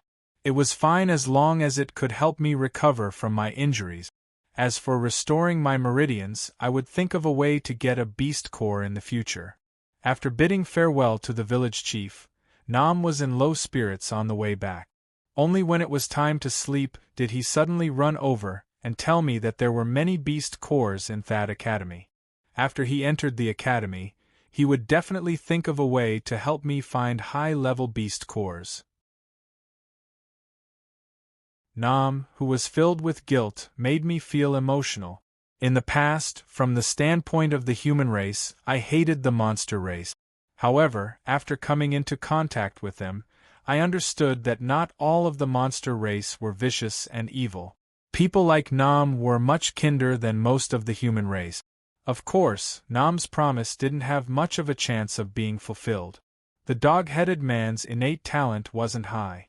Even if he entered Thad Academy, it would be hard for him to cultivate to a high level. If his cultivation wasn't high, it would be impossible for him to get a high-level beast core from the academy. Of course, I wouldn't say that out loud. I just smiled and nodded, accepting his promise. Nam's mood finally calmed down a little. He returned to his courtyard to cultivate. The night passed uneventfully. When I woke up the next day, I watched Nam cultivate the entire morning. After lunch, we went to the village chief's house again. At this time, the village chief had already finished refining the 1,000 leaves wormwood spirit. The huge stalk of herb had turned into a bowl of thick green liquid. Even from far away, one could smell the medicinal aroma. Upon closer inspection, one could clearly feel the spiritual energy contained within the liquid. Under the village chief's urging, I drank the entire liquid in one gulp. As soon as the liquid entered my stomach, I felt a cool sensation surge out from my stomach and instantly covered my entire body. Immediately after, my muscles and bones started to tremble. After a short moment, my face turned red and I spat out a mouthful of black blood. Under the effect of the medicine, I felt much more refreshed after I had spat out the clotted blood in my body. The trembling of my muscles and bones also gradually stopped, leaving only a cool sensation throughout my body. I stood up and stretched my body. It was just as the village chief had said. There was no movement in my meridians, but the injuries on my body had completely healed. Back then, when I was struck by that world-destroying might, my injuries were extremely severe. Even after a few days of recovery, the effects were minimal. But now, with just a single stalk of herb, my injuries were completely healed. I have to say, this 1,000 leaves wormwood's effects are miraculous. What made me even happier was that, after the injuries on my body disappeared, the remaining spiritual power in my body started to stimulate my acupuncture points. A few of my acupuncture points started to heat up as if they were showing signs of recovery. It was a pity that the remaining spiritual power in my body was too weak, so the recovery process was extremely slow. I reckoned that it would take several years to recover one acupuncture point. It was almost impossible to use this method to completely recover. However, this feeling also proved that the beast core had the ability to recover meridians.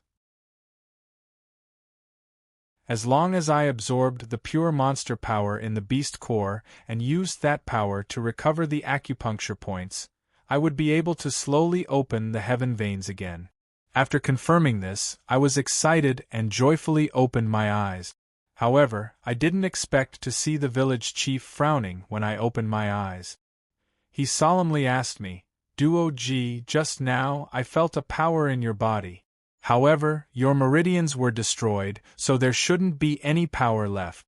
The only thing I was surprised about was that I was too focused on checking my body and didn't pay attention to concealing myself. The village chief had actually discovered some clues.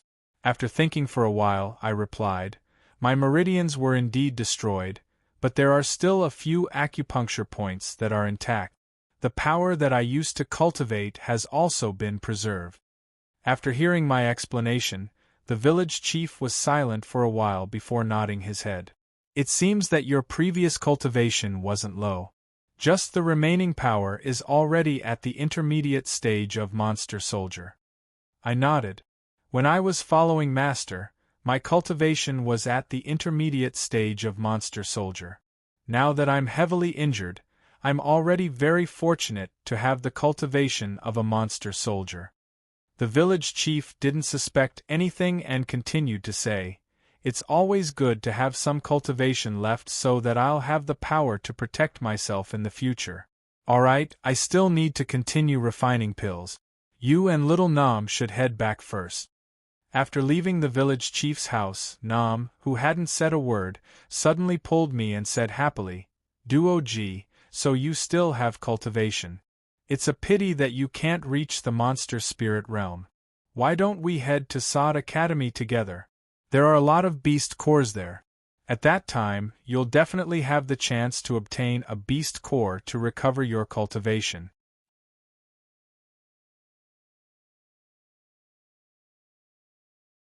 Chapter 9-10.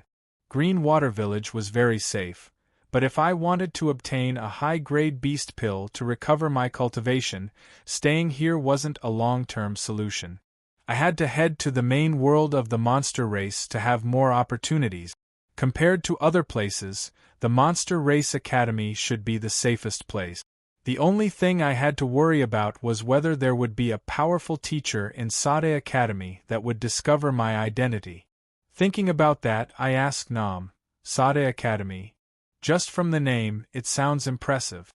What kind of cultivation do the teachers there have?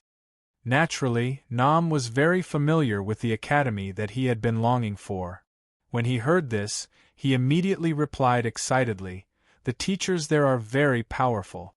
I heard that even the weakest is a demon king. Furthermore, the dean is an elder of the wolf clan and has the cultivation of a demon sage. Monster saint. Based on my previous understanding, I already knew the corresponding cultivation of monster soldiers and monster spirit.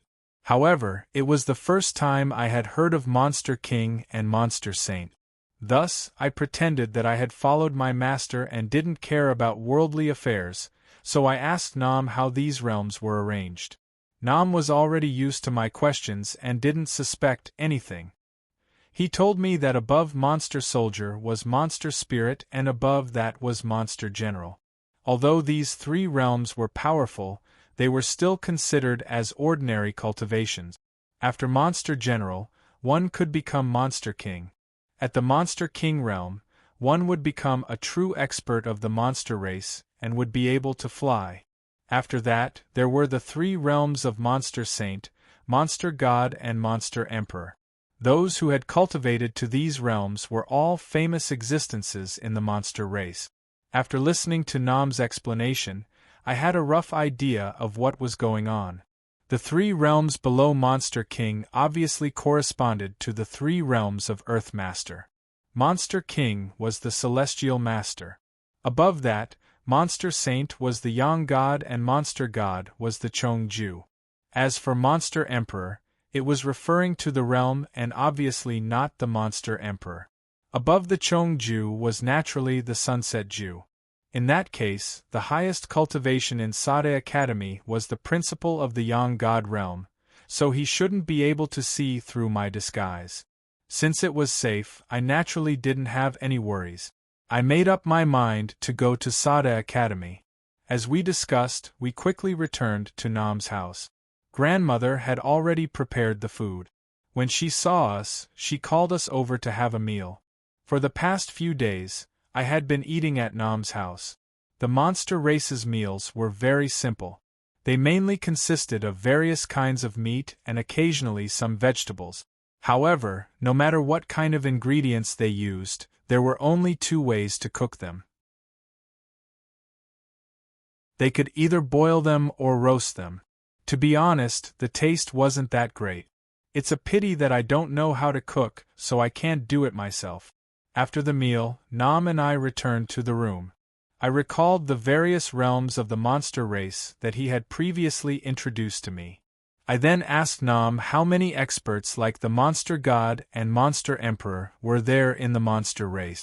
The monster race respected strength, and these true experts were the idols of the monster race. Thus, after hearing my question, Nam started to talk non-stop. I don't know how many demon immortals there are, but there are only 5 demon emperors in the entire demon race. They are the 4 demon emperors and the demon emperor of the royal family. The 4 demonic emperors. In that case, the demon race had a total of 5 ascended dawn realm cultivators? While I was thinking, Nam continued to tell me, the lion race that the monster emperor controls is the noblest race in the monster race. The Monster King City, which is located in the center of the monster domain, is under the direct control of the monster emperor. The other 4 demon emperors are in charge of the East, West, South, and North provinces respectively. As Nam spoke, the topic gradually shifted to the monster race's territory. I was already extremely curious about this matter, and wanted to find a chance to ask Nam about it. I didn't expect that he would take the initiative to introduce it to me. Which monster emperor is in charge of our rock city? I continued to ask. Nam shook his head. Rock City is just a small city in the North Province. The North Province is under the control of the wolf race's monster emperor.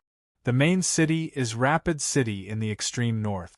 Our Rock City can only be considered as one of the 10 subordinate cities of Rapid City. The wolf race's monster emperor. Previously, when I met Gale and the others from the wolf race, Nam had told me that the dog and wolf race were subordinate to the wolf race. It seemed like this was the reason. While I was thinking, Nam had already told me about the other 3 provinces and the monster emperor's powers. The main city of the West Province was Wind's Breath City, which belonged to the Great Rock race's monster emperor. The main city of the East Province was Black Water City, which belonged to the Crazy Shark race's monster emperor. The main city of the South Province was Rockfire Castle, which belonged to the Lizard race's monster emperor. Just like the Wolf Clan's Rapid City, under each province's main city, there were dozens of subordinate cities of different sizes. Among them, the Western Province bordered the Northern Province, and the environment and climate were quite similar. Grasslands and deserts were the majority, and the people of the 2 provinces were also more frequent. As for the South Province, it was very far away, so it was hard to have a chance to interact. As for the East Province, most of it was covered by the ocean. The monster race there was mainly the sea race. It was very different from the other 3 provinces, as it was more independent and rarely interacted with the outside world. After listening to Nam's explanation, I had a rough understanding of the monster race's power distribution. I was rather shocked. The Wolf Tribe and Great Rock Tribe that Dunham mentioned were relatively within my imagination. However, the Lizard Tribe in the south and the Water Tribe in the east were completely out of my imagination. Adding on the fact that there were dozens of cities in each of the provinces, the Monster Tribe was already an extremely complete and developed country system. It wasn't much different from the human world. After slowly digesting the information, I asked about the water race and the lizard race in detail. Compared to my curiosity, Nam was extremely calm. After hearing my question, he didn't explain much and only said that after a few days, we would go to Rock City together, and we would be able to see many other monster race. I would just have to see them myself then. At the end of his explanation, Nam introduced the monster race's King City in detail. I heard from Village Grandpa that the King City is the brightest pearl in the monster region. It's located at the peak of Ural Mountain. The lion race lives there and rules the entire monster region.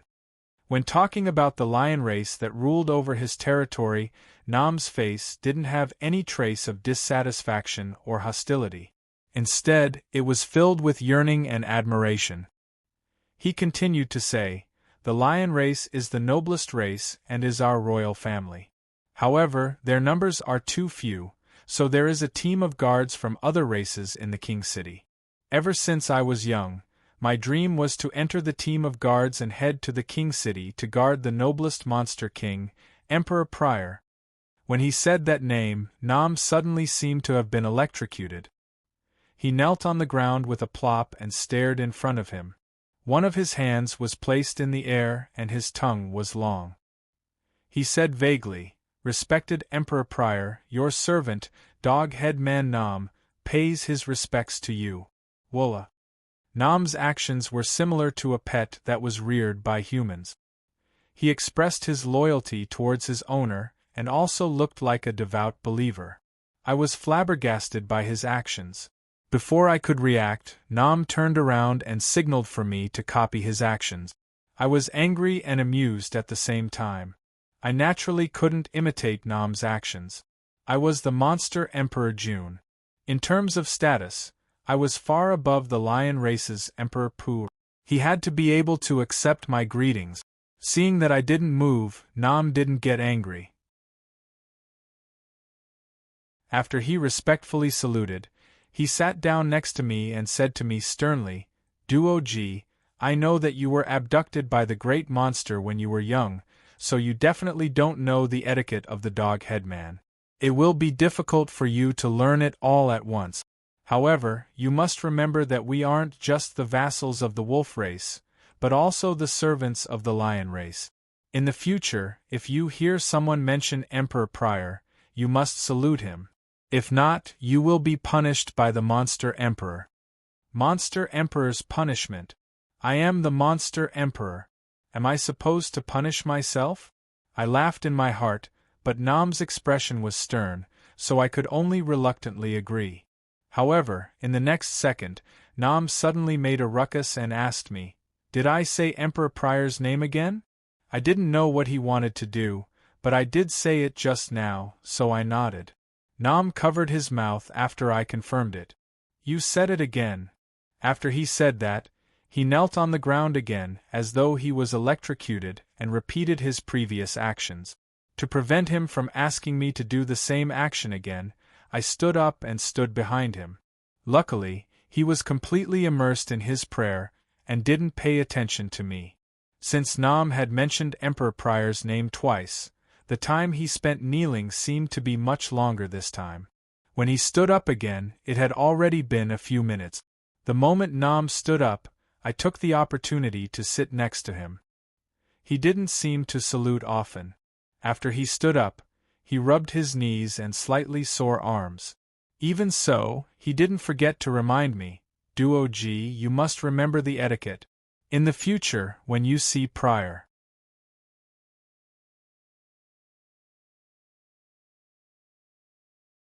Chapter 9-11. Nam's words were filled with conviction, loyalty, and humility. It even made him seem a little holy, but I felt sorrow from the bottom of my heart as I watched from the side. Compared to the human race, the hierarchy of the monster race was so strict that it was almost unimaginable. Since ancient times, the human race had the idea that generals and ministers have no class. However, for the monster race, their bloodline is already determined from the moment they are born. Their future achievements can be seen at a glance. That's why a small and weak race like the dog-headed men have already accepted their status after generations of accumulation. They have already regarded themselves as slaves to the noble monster race. Not to mention the thought of rebelling, if they lacked even the slightest bit of loyalty, they would feel that it was blasphemy. Nam wanted to continue brainwashing me, but after seeing that I didn't respond, he finally lost interest in preaching. He walked to the side and opened a simple wardrobe made of pear wood. He took out a black robe and a chain with an iron hoop from inside.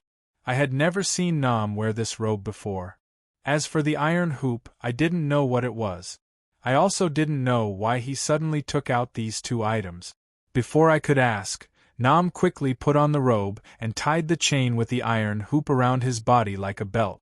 The iron hoop, which was almost the size of his head, hung on his legs. It was heavy and looked very strange. While I was sizing it up, Nam had a joyful expression. He called out to me, "Duo-ji, do you think I look good in this?" I had to say that the dog-headed men's aesthetic standards were far from that of the human race. It was evident from the fact that Nam was the most handsome man in Greenwater Village. However, Nam's body was well built and his figure could be considered tall and straight. Although the black robe was a little transparent, it didn't seem inappropriate on Nam. It was just that the iron hoop hanging on his legs seemed a little out of place. I looked at it without saying a word. Nam walked towards me with large strides. The iron hoop on his legs clanked against the iron chain. It was extremely loud in the night. Nam walked in front of me in a few steps and asked the same question again with a proud expression. His appearance was really comical. I couldn't help but grin. He seemed to have misunderstood my laughter and his face became even more smug. He twirled around and continued, I told you, I, Nam, am tall and handsome. I will definitely win the hearts of many girls in this mariachi outfit. After spinning a few rounds, Nam seemed to be a bit dizzy. He collapsed and sat down. He looked at the black robe he was wearing and then looked at what I was wearing. He then said, Duo G, you don't have a marijuana-colored robe, right? How about I ask Grandma to make one for you tomorrow? This kind of clothing was slightly rough and transparent. I was afraid that I wouldn't be able to wear it, so I quickly waved my hand to refuse. Nam suddenly thought of something and explained with a smile, You don't know, but tomorrow is our Green Water Village's quinquennial wife-choosing convention. All males above the age of 16 and females above the age of 12 must participate. At that time, all the men would have to wear mariachi clothing. Otherwise, they wouldn't be able to choose the woman they liked. This dress was left behind by my father. I was the only child in the family, so my grandmother let me wear my father's mariachi dress to attend the wife-choosing ceremony.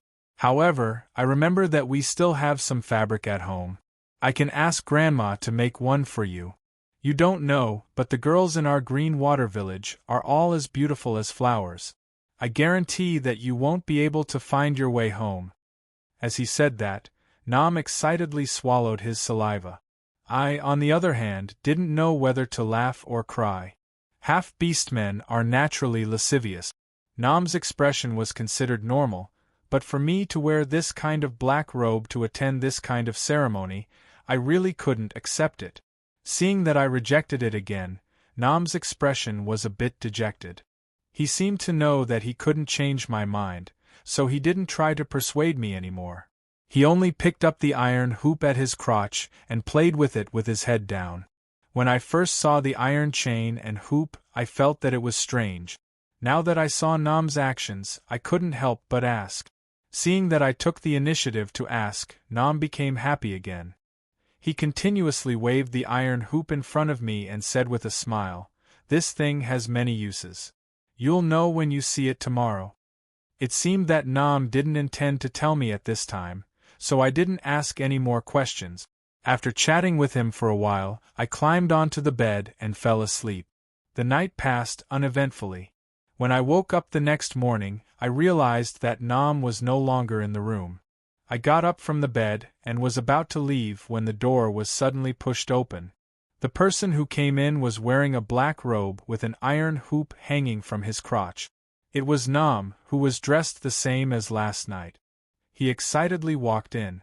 Seeing that I was already awake, he didn't say anything and just pulled me out of the courtyard. After exiting the courtyard, Nam's speed slowed down. Only then did I realize that other than the black robe he was wearing, he wasn't wearing any other clothes. His attire made me startled and I couldn't help but frown. Nam seemed to notice my gaze and stopped in his tracks. He raised his head and stuck out his chest, showing off to me. How is it? Am I tall and sturdy?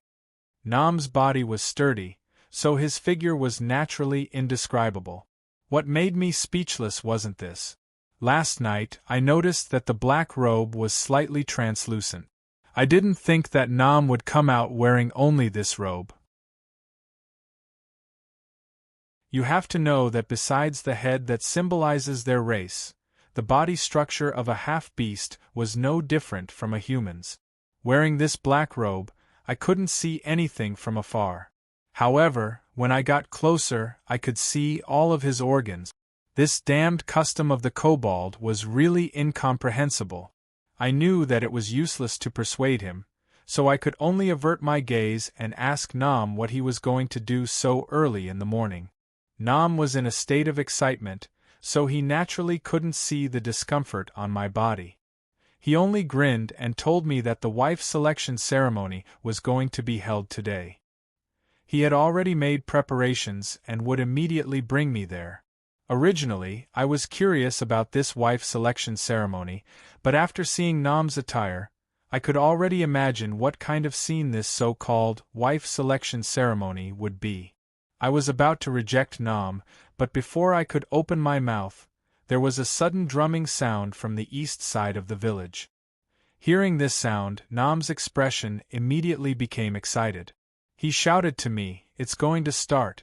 Duo-G, let's hurry over." After saying that, he didn't care about my struggling hand and pulled me towards the source of the sound. Along the way, there were many kobold men wearing the same attire. They were also hurrying forward like us. Everyone had a happy smile on their faces, just like Nam. Sprinting all the way, we quickly arrived at the village entrance with the other kobold men. Nam finally stopped. As he panted, he pointed at a pond in front of us and said to me, "This is the venue for the wife selection ceremony." I had only been in Green Water Village for a few days. Moreover, I had been running between Nam's house and the village chief's house, so I naturally hadn't been here before. The pond in front of me was only a few meters wide. There weren't any weeds or water sources around it. It seemed that it was specially dug for today's ceremony. Behind the pond, there was a temporary high stage. On the high stage there were 2 large drums. 2 robust kobolds stood beside the drums. They held an unknown beast's leg bone in their hands and rhythmically beat the drums. With the support of the drums, it looked a little more solemn. As the drumming became more hurried, more and more kobold men in black robes gathered at the place. The originally spacious venue seemed to be crowded at this moment. After the last drumstick fell, the village chief, who was wearing a white robe and a tall hat, slowly walked onto the high stage. After he stood still, he pressed his hands down. The kobold men below the stage instantly stopped and raised their heads to look at the village chief, waiting for him to speak. The village chief wore a benevolent smile.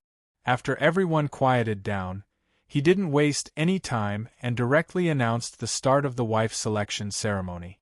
Following his announcement, the hurried drumming resounded again. The group of kobold men, including Nam, instantly started celebrating like crazy. Only I stood among them and I seemed to be out of place. You're tuning in to the Phoenix Nights YouTube channel. Don't forget to subscribe and join us on this journey to catch the most captivating stories.